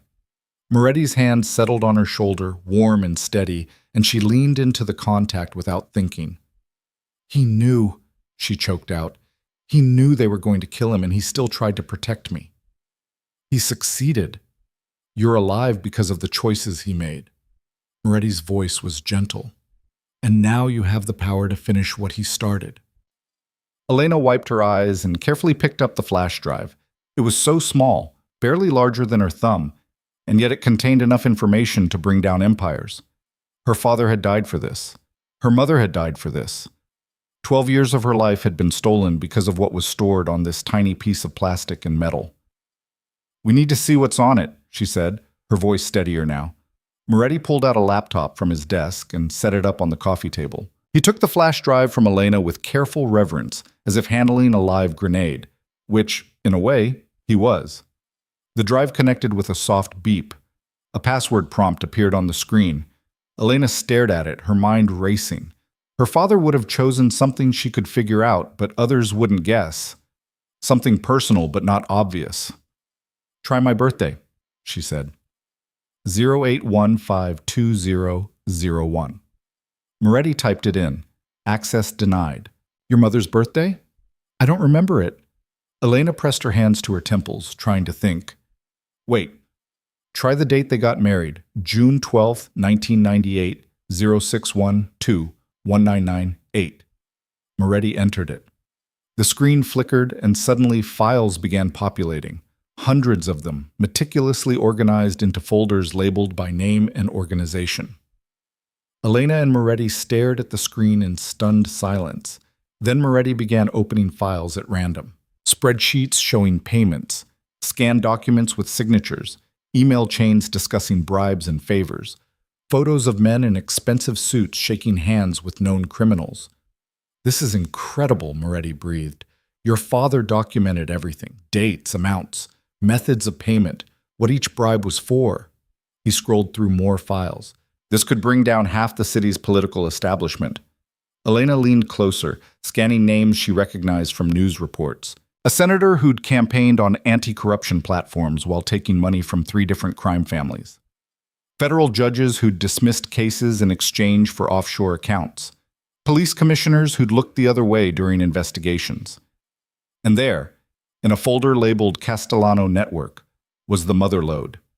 Every transaction Victor Castellano had made through his foundation, every shell company he controlled, every politician he owned. The digital breadcrumbs of an empire built on blood and bribery, all laid out with forensic precision. "This is what they killed my family for," Elena said quietly. "This is why they've been hunting me." "This is power," Moretti corrected. "The kind of power that reshapes the entire landscape. With this, you could destroy everyone involved, or you could use it as leverage, force them to back off and leave you alone." "What would you do?" Elena asked, turning to look at him. Moretti's expression was complicated, layers of calculation and emotion warring beneath the surface. "I'd use it to burn down the old guard and rebuild something better. But I've spent 12 years in this world. I know how to navigate it, how to survive it." His eyes met hers. "You haven't. And that means you get to make a choice I never had. Whether to enter this life or walk away from it entirely." "Walk away how?" "This evidence proves my father was killed by people who are still powerful, still dangerous. If I don't use it, what's to stop them from killing me anyway?" "Me." Moretti's voice was absolute. "I told you I'd keep you alive. That doesn't change regardless of what you decide to do with the ledger." Elena stood and walked to the windows, staring out at the city spread below. Somewhere in that sprawl of steel and glass were the people who'd murdered her family. People who'd profited from corruption while her father died trying to expose them. People who'd sent gunmen to a fundraiser to finish a job they'd started 12 years ago. "My father said to use this to be free," she said slowly. "But what does that mean? Freedom from fear? Freedom from running? Or freedom to choose who I want to be?" "Maybe all of it." Moretti joined her at the window. "The question is what kind of person you want to be. Someone who hides with evidence this powerful, or someone who uses it." Elena thought about the Plaza Astor, about Moretti's arms around her and cameras capturing every second, about the training session with Sophia that morning, learning to fight back instead of freeze, about her father's letter telling her to be brave and smart. "I want them to know," she said finally. "I want everyone who was involved in my family's murder to understand that I survived, that I have the evidence they've been terrified of for 12 years, that if they come for me again, I'll burn their entire world to the ground." Moretti's smile was sharp and approving. "That's the right answer." "But I'm not going to release it. Not yet." Elena turned to face him fully. "That's my leverage. As long as they know I have it, but don't know what I'll do with it, they have to negotiate. They have to treat me as a threat instead of a target." "You're learning fast." Moretti's respect was genuine. "That's exactly how you play this game. Make them fear you more than they want you dead." "I need to make copies, multiple copies in multiple locations." Elena's mind was already racing ahead, planning contingencies. "And I need insurance, something that triggers automatic release if anything happens to me." I can arrange both. Moretti pulled out his phone. I know people who specialize in this kind of thing. Dead man switches, encrypted backups, secure locations. He paused. But Elena, once we start down this path, there's no going back. You'll be declaring yourself a player in a very dangerous game. I became a player the moment those gunmen walked into the fundraiser. Elena's voice was steady, certain. I just didn't know it yet. Now I do. And I'm choosing to play instead of being played. Moretti studied her for a long moment, and Elena could see him reassessing, recalibrating his understanding of who she was. Not the scared child he'd saved or the invisible server he'd claimed as his own, but someone emerging into her own power. All right, he said finally. Then let's make you untouchable. The rest of the day blurred past in a flurry of activity. Moretti made calls while Elena and Sofia created multiple encrypted copies of the flash drive's contents. Marco arrived with a secure laptop that had never touched any network, ensuring the files remained isolated. By evening, they had 5 backup copies stored in different locations, and Moretti's tech specialist had set up a dead man's switch that would automatically release everything to major news outlets if Elena failed to enter a code every 72 hours. It's not perfect, the specialist, a nervous man named David, who avoided eye contact, explained. But it's the best security I can give you. As long as you're alive and able to access the internet every 3 days, the files stay secret. If you disappear or die, everything goes public automatically. That'll do, Elena said. Her head ached from information overload and her stomach churned with anxiety, but she felt stronger than she had in years, like she was finally fighting back instead of just surviving. After David left, Moretti ordered dinner from somewhere that delivered food in actual china dishes. They ate in surprising comfort, the tension of the day giving way to exhaustion and relief. There's something else you should know, Moretti said as they finished. I made some calls about the chapel you mentioned. Found 3 possibilities within 50 miles of your old house that match your description. Elena set down her fork. And I think we should visit them. Tomorrow, if you're up for it. His expression was serious. If your father hid backup evidence in a chapel, we need to find it before someone else does. The ledger on the flash drive is comprehensive, but there might be additional information. Physical documents, original files, things that would strengthen the case even further. You think he made multiple copies? I think your father was thorough enough to create redundancy. The flash drive is excellent insurance, but original documents carry more weight in court. If we can find them, Moretti paused. We turn your leverage into a weapon capable of destroying everyone involved. Elena absorbed this, feeling the weight of responsibility settling heavier on her shoulders. Then we go tomorrow. It could be dangerous. If anyone's watching us, if anyone suspects what we're looking for, then they'll try to stop us and discover I'm not as helpless as I used to be. Elena met his eyes steadily. I told you, Luca. I'm done running. Whatever comes next, I face it head on. Something shifted in Moretti's expression, an emotion Elena couldn't quite name. Pride, maybe, or recognition of something he saw in her that she was only beginning to see in herself. Get some rest, he said quietly. We leave early. And Elena? He waited until she looked at him.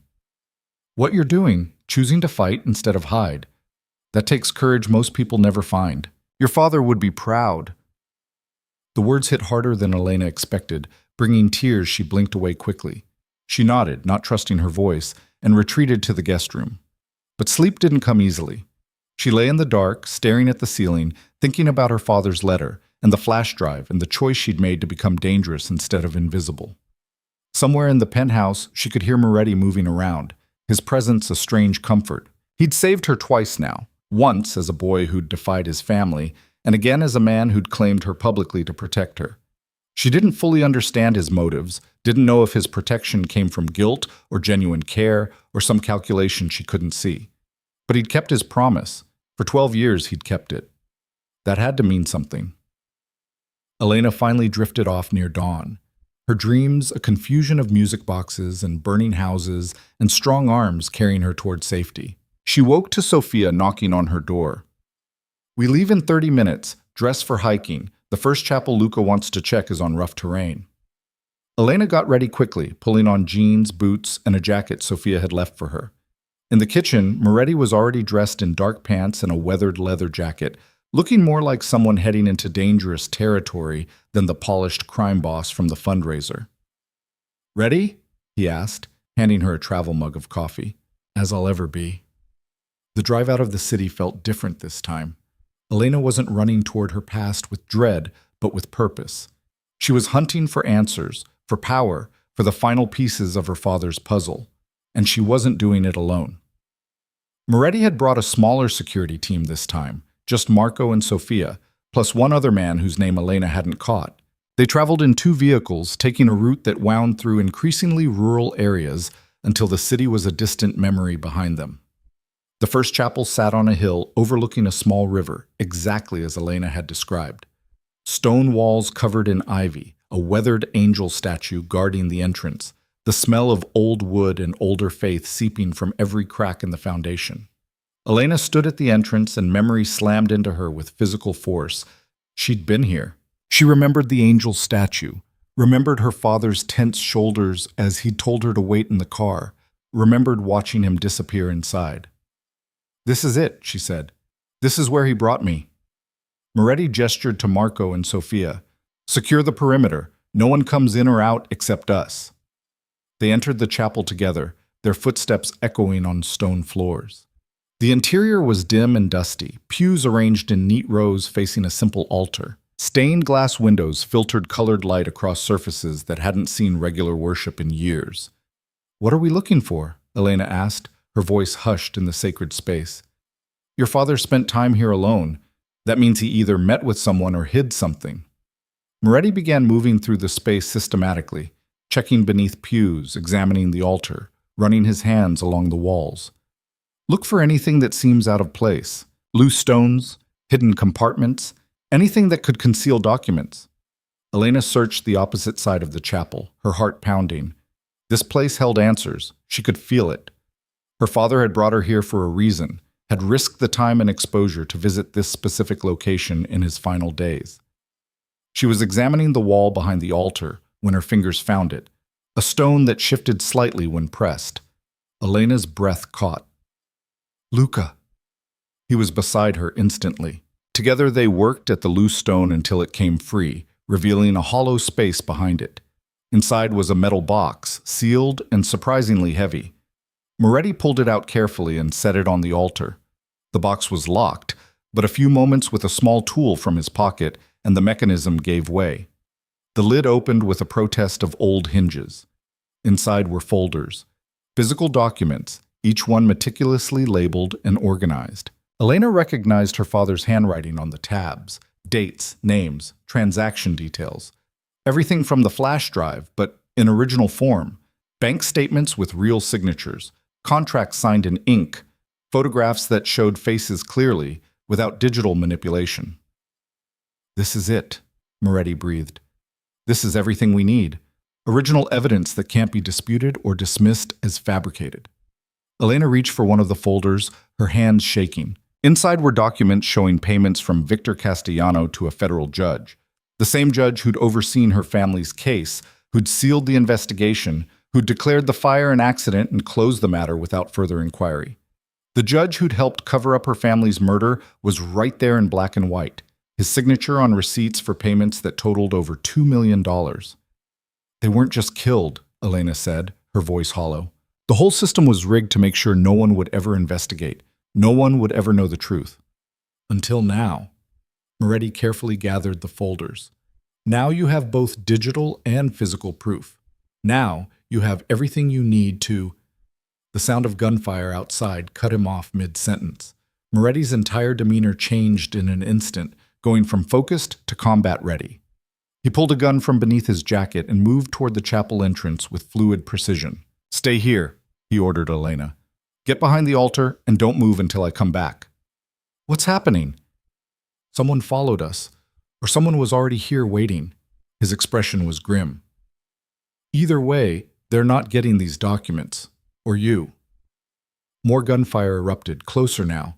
Elena could hear shouting, the sharp crack of weapons, the sounds of a firefight happening just outside the chapel walls. Moretti pressed the metal box into her hands. "If I don't come back, there's a door behind the altar that leads to a tunnel. Follow it to the river. Marco knows to meet you there if things go wrong. Luca, promise me you'll run if you have to. Promise me you won't let them get you or the evidence." His eyes held hers with desperate intensity. "Everything your father died for, everything we've fought for. It only matters if you survive to use it." Elena's throat tightened, but she nodded. "I promise." Moretti squeezed her shoulder once, hard, then turned and moved toward the entrance with the predatory grace of someone who'd done this before.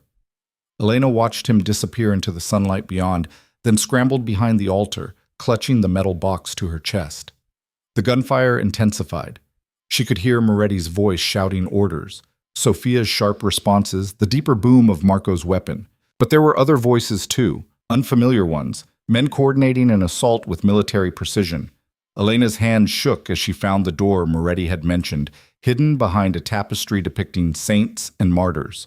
It opened to reveal stone steps descending into darkness. She hesitated, torn between the promise she'd made and the desperate need to know if Moretti would survive. Then she heard new voices inside the chapel, footsteps on stone, men who'd breached the perimeter despite Moretti's team. "Find the girl," someone commanded, "and get those documents. Kill anyone who gets in the way." Elena didn't hesitate anymore. She plunged into the darkness of the tunnel, pulling the door shut behind her, and ran. The tunnel was older than the chapel above, carved from stone by hands that had been dust for centuries. Elena's boots slipped on the damp steps as she descended, the metal box clutched against her chest, her breath coming in ragged gasps. Behind her, muffled by stone and earth, the gunfire continued in sporadic bursts that made her flinch with each crack. She'd left him, left Moretti and his team to fight while she ran into the darkness like she'd been running her whole life. The guilt was a physical weight, but so was the promise she'd made. So was the box in her arms containing everything her father had died to protect. The tunnel leveled out, stretching ahead into blackness, broken only by occasional shafts of light filtering through cracks in the ancient stone. Elena ran blindly, one hand trailing along the wall to keep her oriented, her other arm locked around the box. Water dripped somewhere in the distance. The air smelled of earth and rot and time. She didn't know how long she ran. Minutes? Hours? Time lost meaning in the suffocating dark. Her lungs burned and her legs trembled with exhaustion, but she didn't stop until the tunnel opened suddenly onto the riverbank, exactly as Moretti had promised. Elena stumbled into daylight, blinking against the sudden brightness. The river flowed past with deceptive calm, its surface reflecting clouds and sky. She scanned the area desperately, looking for Marco, for any sign of Moretti's people. Nothing. She was alone with her father's evidence and the sound of her own ragged breathing. Elena sank onto a fallen log, still clutching the box, and forced herself to think. She had no phone. It was still in the SUV back at the chapel. No weapon except the small knife Sophia had given her during their training. No way to know if Moretti was alive or dead, if his team had survived or been overwhelmed. She was on her own. Again, just like she'd been at 12 years old, hiding in a closet while her world burned down around her. No. Elena straightened her spine, forced steel into her trembling muscles. She wasn't that terrified child anymore. She'd made a choice to fight, to be dangerous instead of helpless, and that meant figuring out her next move instead of freezing in panic. The sound of an engine made her head snap up.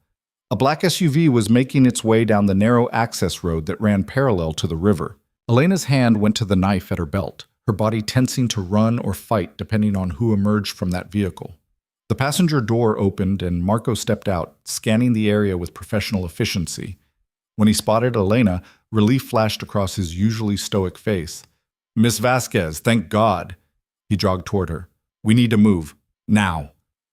"Luca," Elena's voice cracked. "Is he—" "Alive, pissed off, but alive." Marco was already guiding her toward the SUV. He held them off long enough for us to regroup, but there were too many. We had to fall back. "He'll meet us at the safe house." Elena let herself be bundled into the vehicle, the box still locked in her arms. Sophia was driving, her jaw tight, and a fresh cut above her eyebrow bleeding sluggishly. The SUV lurched into motion before Elena's door was fully closed. "Who were they?" Elena demanded. "Who attacked us?"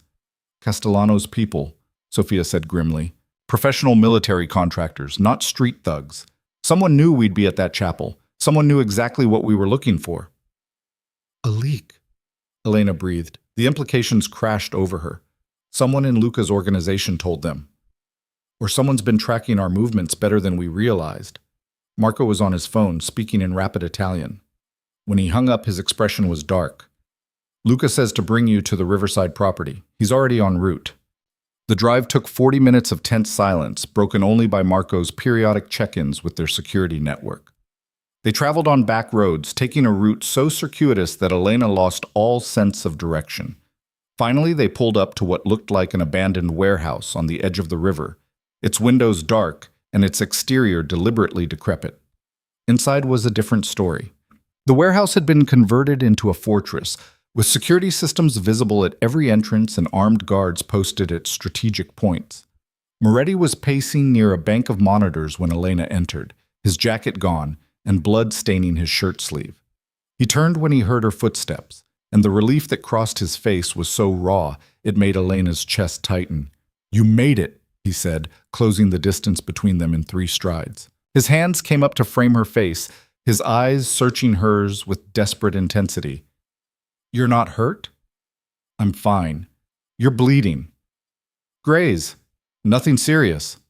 But he didn't let go of her, his thumbs brushing her cheekbones like he needed the physical contact to believe she was real. "I thought, when they breached the chapel, when you didn't answer, I kept my promise. I ran." Elena's voice was steadier than she felt. "Just like you told me to." Something complicated moved through Moretti's expression.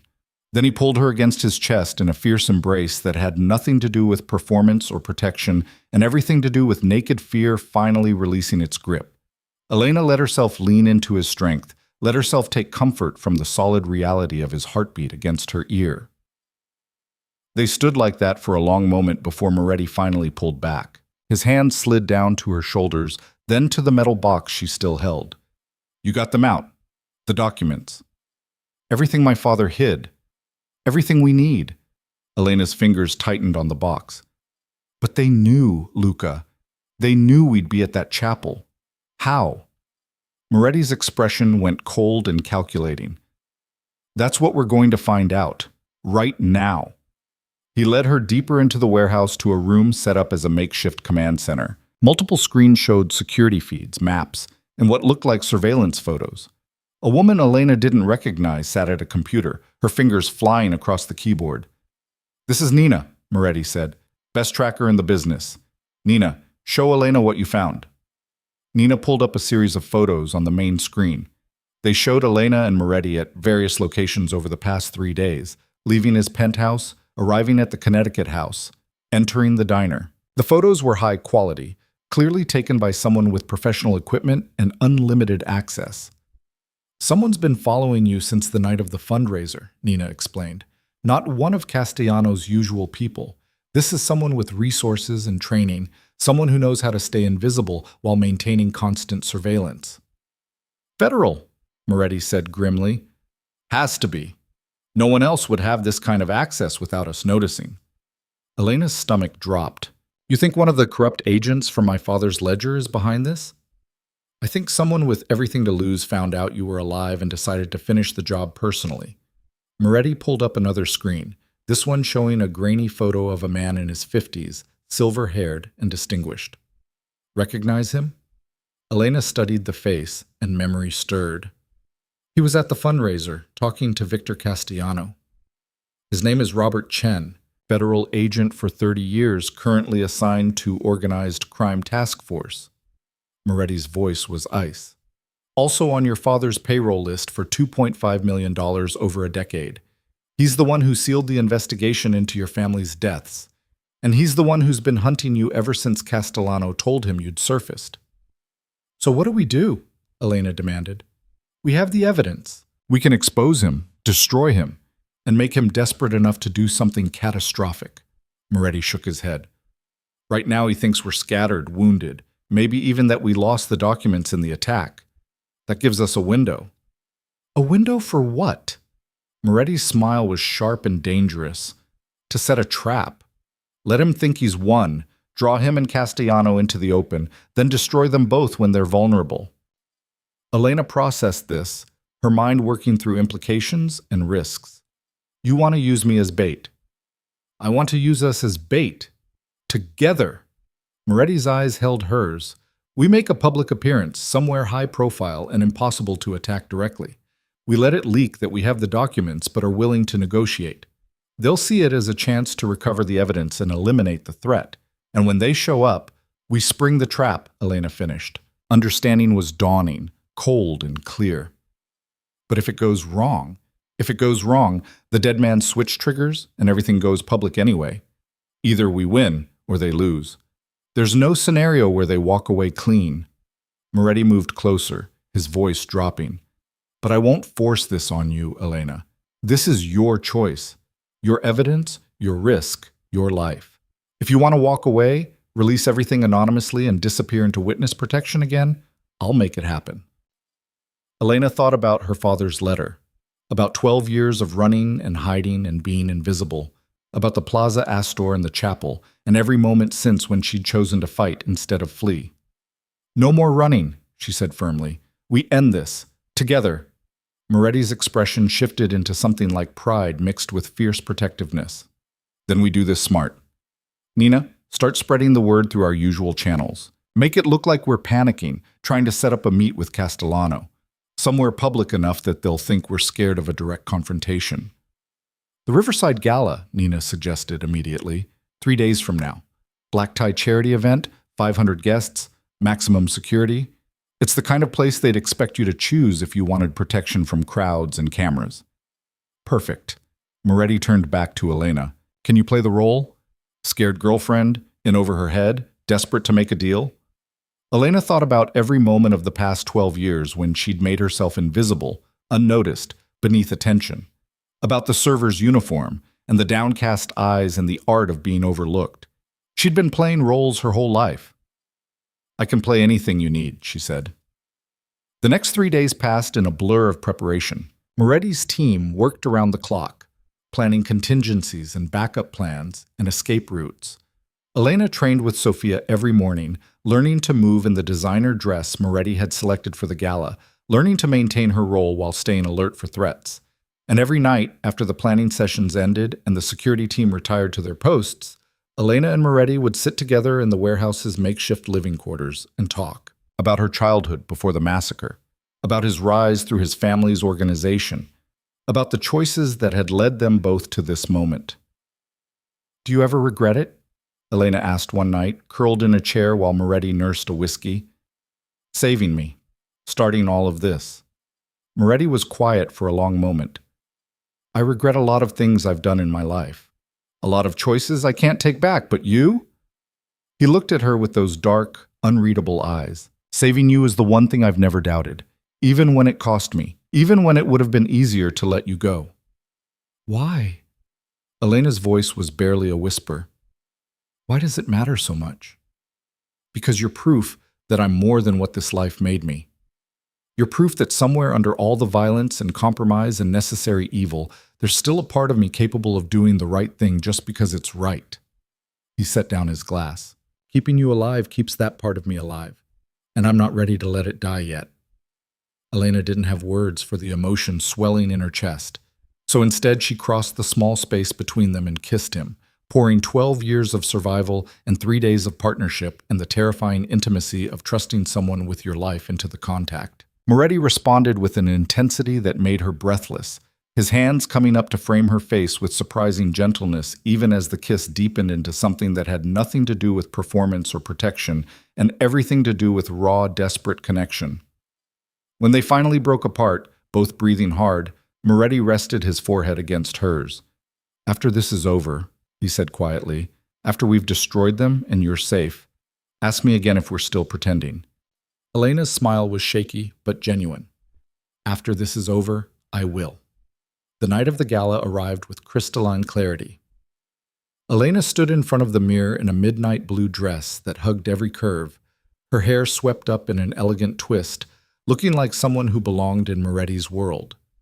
But beneath the designer silk, she wore a thin Kevlar vest, and strapped to her thigh, invisible beneath the flowing skirt, was the knife Sofia had given her. Moretti appeared in the doorway, devastatingly handsome in his tuxedo, and his expression when he saw her made Elena's breath catch.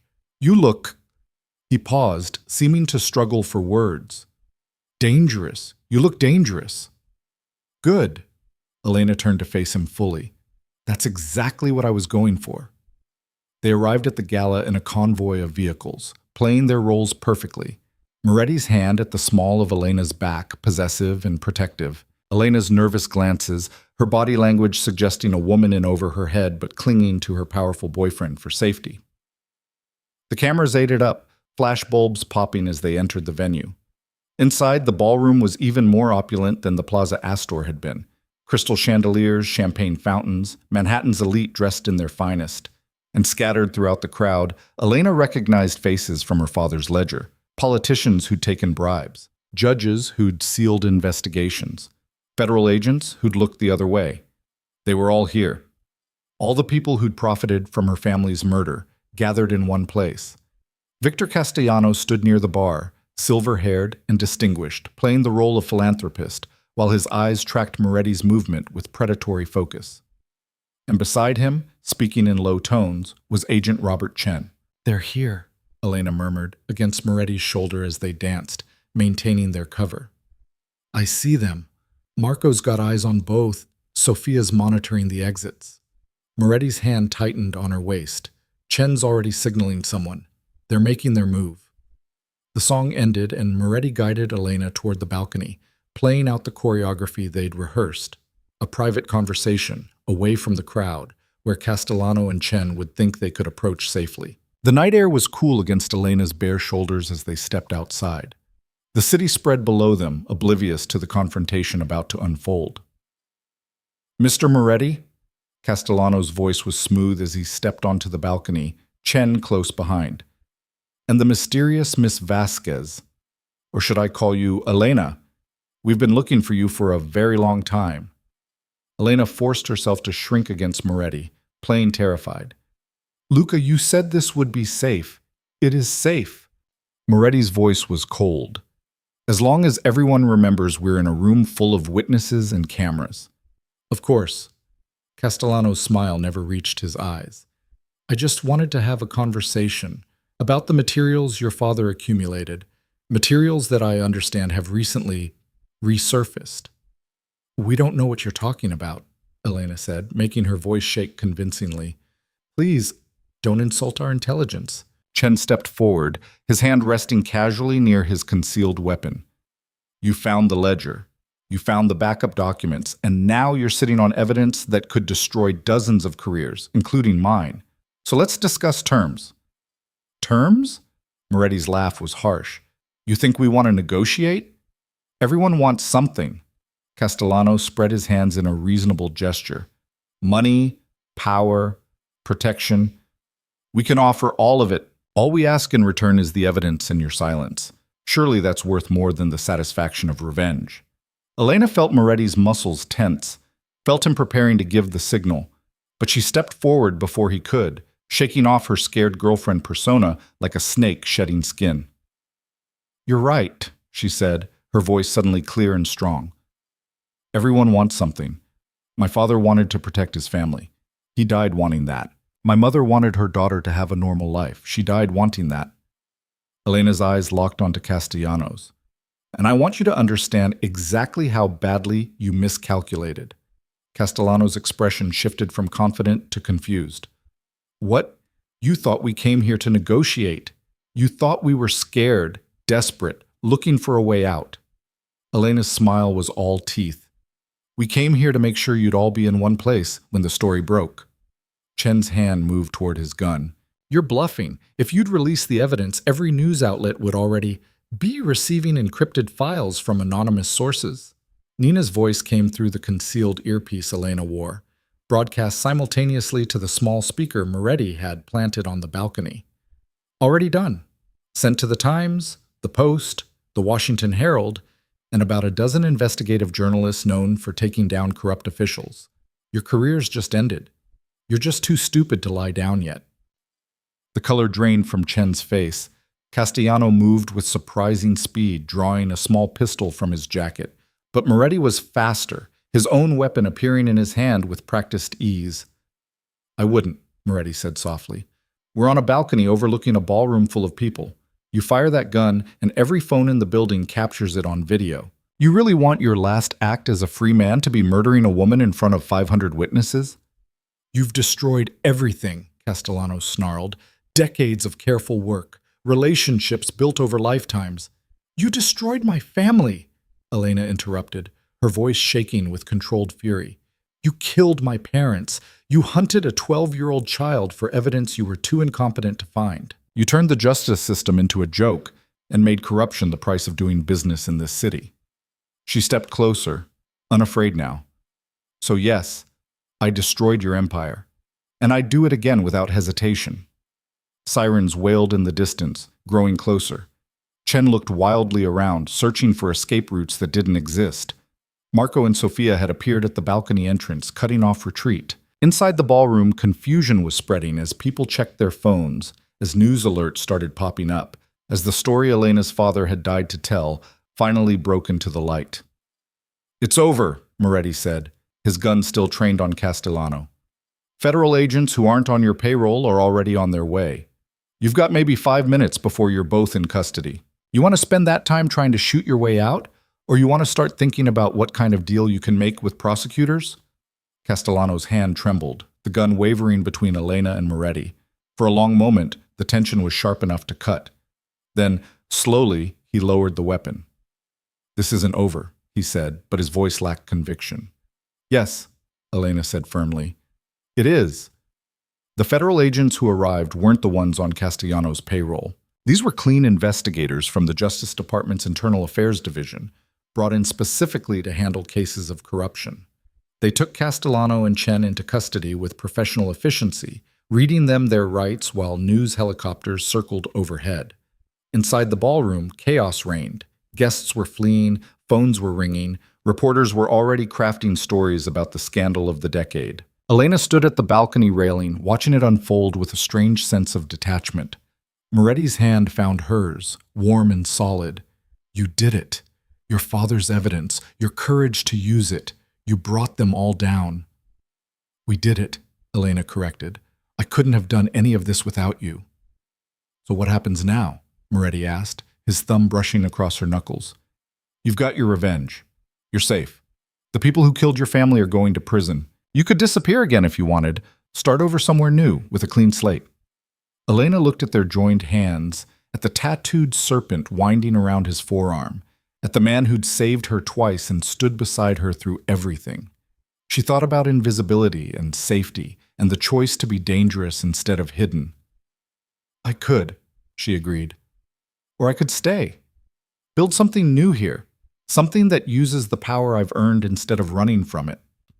Moretti's expression shifted into something cautiously hopeful. Stay and do what? My father wanted to expose corruption. He died trying to create a system where people like Castellano couldn't profit from other people's misery. Elena turned to face Moretti fully. What if we finished what he started? Not just tearing down the old system, but building something better in its place?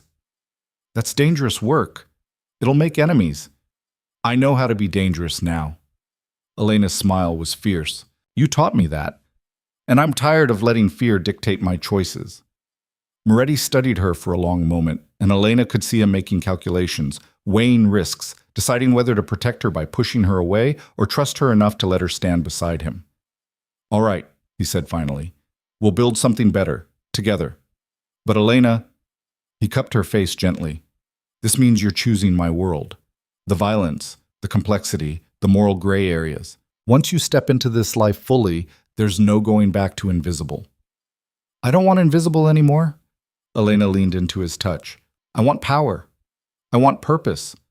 I want to make sure what happened to my family never happens to anyone else. And I want... She paused, gathering courage. I want to see where this goes. Where we go. When we're not pretending anymore. Moretti's kiss was answer enough, fierce and claiming and achingly tender all at once. When they finally broke apart, the city spread below them and the future stretched ahead, uncertain, but no longer terrifying. 3 months later, Elena stood in the offices of the Vasquez Foundation, looking out over Manhattan from the 35th floor. The foundation had been her idea, a legitimate organization dedicated to fighting corruption, supporting whistleblowers, and helping families torn apart by organized crime. Funded initially by Moretti's legitimate businesses and growing rapidly as donors who'd been waiting for someone to take a stand came forward. Her father's legacy transformed from hidden evidence into active change. Moretti entered the office without knocking, carrying 2 cups of coffee and looking significantly more relaxed than he had 3 months ago. The arrest stemming from the ledger had created a power vacuum he'd filled strategically, eliminating the worst elements while transitioning his family's operations toward legitimate enterprises. It was slow, complicated work, but he approached it with the same focused intensity he brought to everything. "The Times just published another story," he said, handing her a coffee. "5 more indictments based on your father's evidence. That brings the total to 47. Of 47 corrupt officials who thought they were untouchable." Elena accepted the cup with a smile. "My father would be proud. He'd be proud of you regardless." Moretti settled into the chair across from her desk. "You've built something real here, Elena. Something that's actually changing things." "We've built something real," she corrected. "I couldn't do this without your connections, your resources, your protection." "Our protection now." Moretti's smile was warm. "The security team reports to you as much as they report to me." Elena laughed. "Sophia still terrifies me during training sessions." "Sophia terrifies everyone. That's why she's so good at her job." He paused, his expression growing more serious. "There's something I wanted to talk to you about. A real estate opportunity in the Bronx, building that's been abandoned for years. Perfect location for a community center. I was thinking the foundation could acquire it, turn it into something that actually helps people." "That's perfect." Elena pulled up the foundation's budget on her computer. "We have the funding. I'll have our legal team start the paperwork." They spent the next hour discussing logistics, falling into the easy partnership they'd developed over the past months. Working together, planning together, building something that mattered. It felt right in a way nothing in Elena's life had felt right since before her family died. When the meeting ended and Moretti stood to leave, Elena caught his hand. "Stay," she said quietly. "For dinner. Or just to talk. Or," she gathered her courage, "or because I don't want you to go yet." Moretti's expression softened into something that made Elena's heart race. "I thought you'd never ask." That night, they sat on Elena's balcony, a much more modest one than Moretti's penthouse offered, but hers, bought with foundation money and free from the weight of his family history. They shared takeout and wine and conversation that ranged from serious to silly and back again. "Do you ever miss it?" Moretti asked as the city lights began to glow. "Being invisible. Having a simple life." Elena considered the question honestly. "Sometimes I miss the safety of not mattering. But I don't miss feeling powerless. I don't miss running." She looked at him. "And I definitely don't miss the person I was before all this. She was surviving, but she wasn't living. And now? Now I'm living, fully, completely, dangerously." Elena smiled. "Now I'm choosing my own story instead of letting it be chosen for me." Moretti reached across the small table and took her hand, his thumb tracing patterns on her skin. "I'm glad you chose to stay. Glad you chose this. Chose us." "So am I." Elena squeezed his fingers. "Though I have to ask, are we still pretending?" It was the question she'd promised to ask 3 months ago, after everything was over. Moretti's smile was slow and genuine and completely unguarded. "I stopped pretending the moment I pulled you into my arms at the Plaza Astor," he admitted. "Maybe even before that. Maybe the moment I saw you trying so hard to be invisible and recognized something of myself in you." "What did you recognize?" "Someone who'd spent their whole life playing a role. Someone who was so much more than what the world saw when they looked at you." His eyes held hers with uncomfortable intensity. "Someone worth saving, worth protecting, worth—" He paused. "Worth loving." Elena's breath caught. The word hung between them, enormous and terrifying, and exactly what she'd been feeling but hadn't dared to name. "Luca, you don't have to say it back. I just needed you to know." His voice was steady despite the vulnerability in his eyes. "Everything I've done, every choice I've made since that night 12 years ago, it's all been because keeping you alive became more important than anything else in my life. And somewhere along the way, keeping you alive turned into wanting you happy, wanting you free, wanting you to choose me because you wanted to, not because you needed protection. Elena stood and moved around the table, settling herself in Moretti's lap with her arms around his neck. He held her carefully, like something precious, his face buried in her hair. "I choose you," she said softly. "Not because you saved me, not because you're powerful or connected or can keep me safe. I choose you because you see me, really see me, and you still think I'm worth standing beside." "Always," Moretti murmured against her temple. "You're worth everything." They stayed like that as the city hummed around them, two people who'd found each other in violence and chaos and built something beautiful from the wreckage. The serpent tattoo on Moretti's arm seemed to shimmer in the dim light, no longer a symbol of threat but a reminder that power, real power, came from choosing what to protect instead of what to destroy.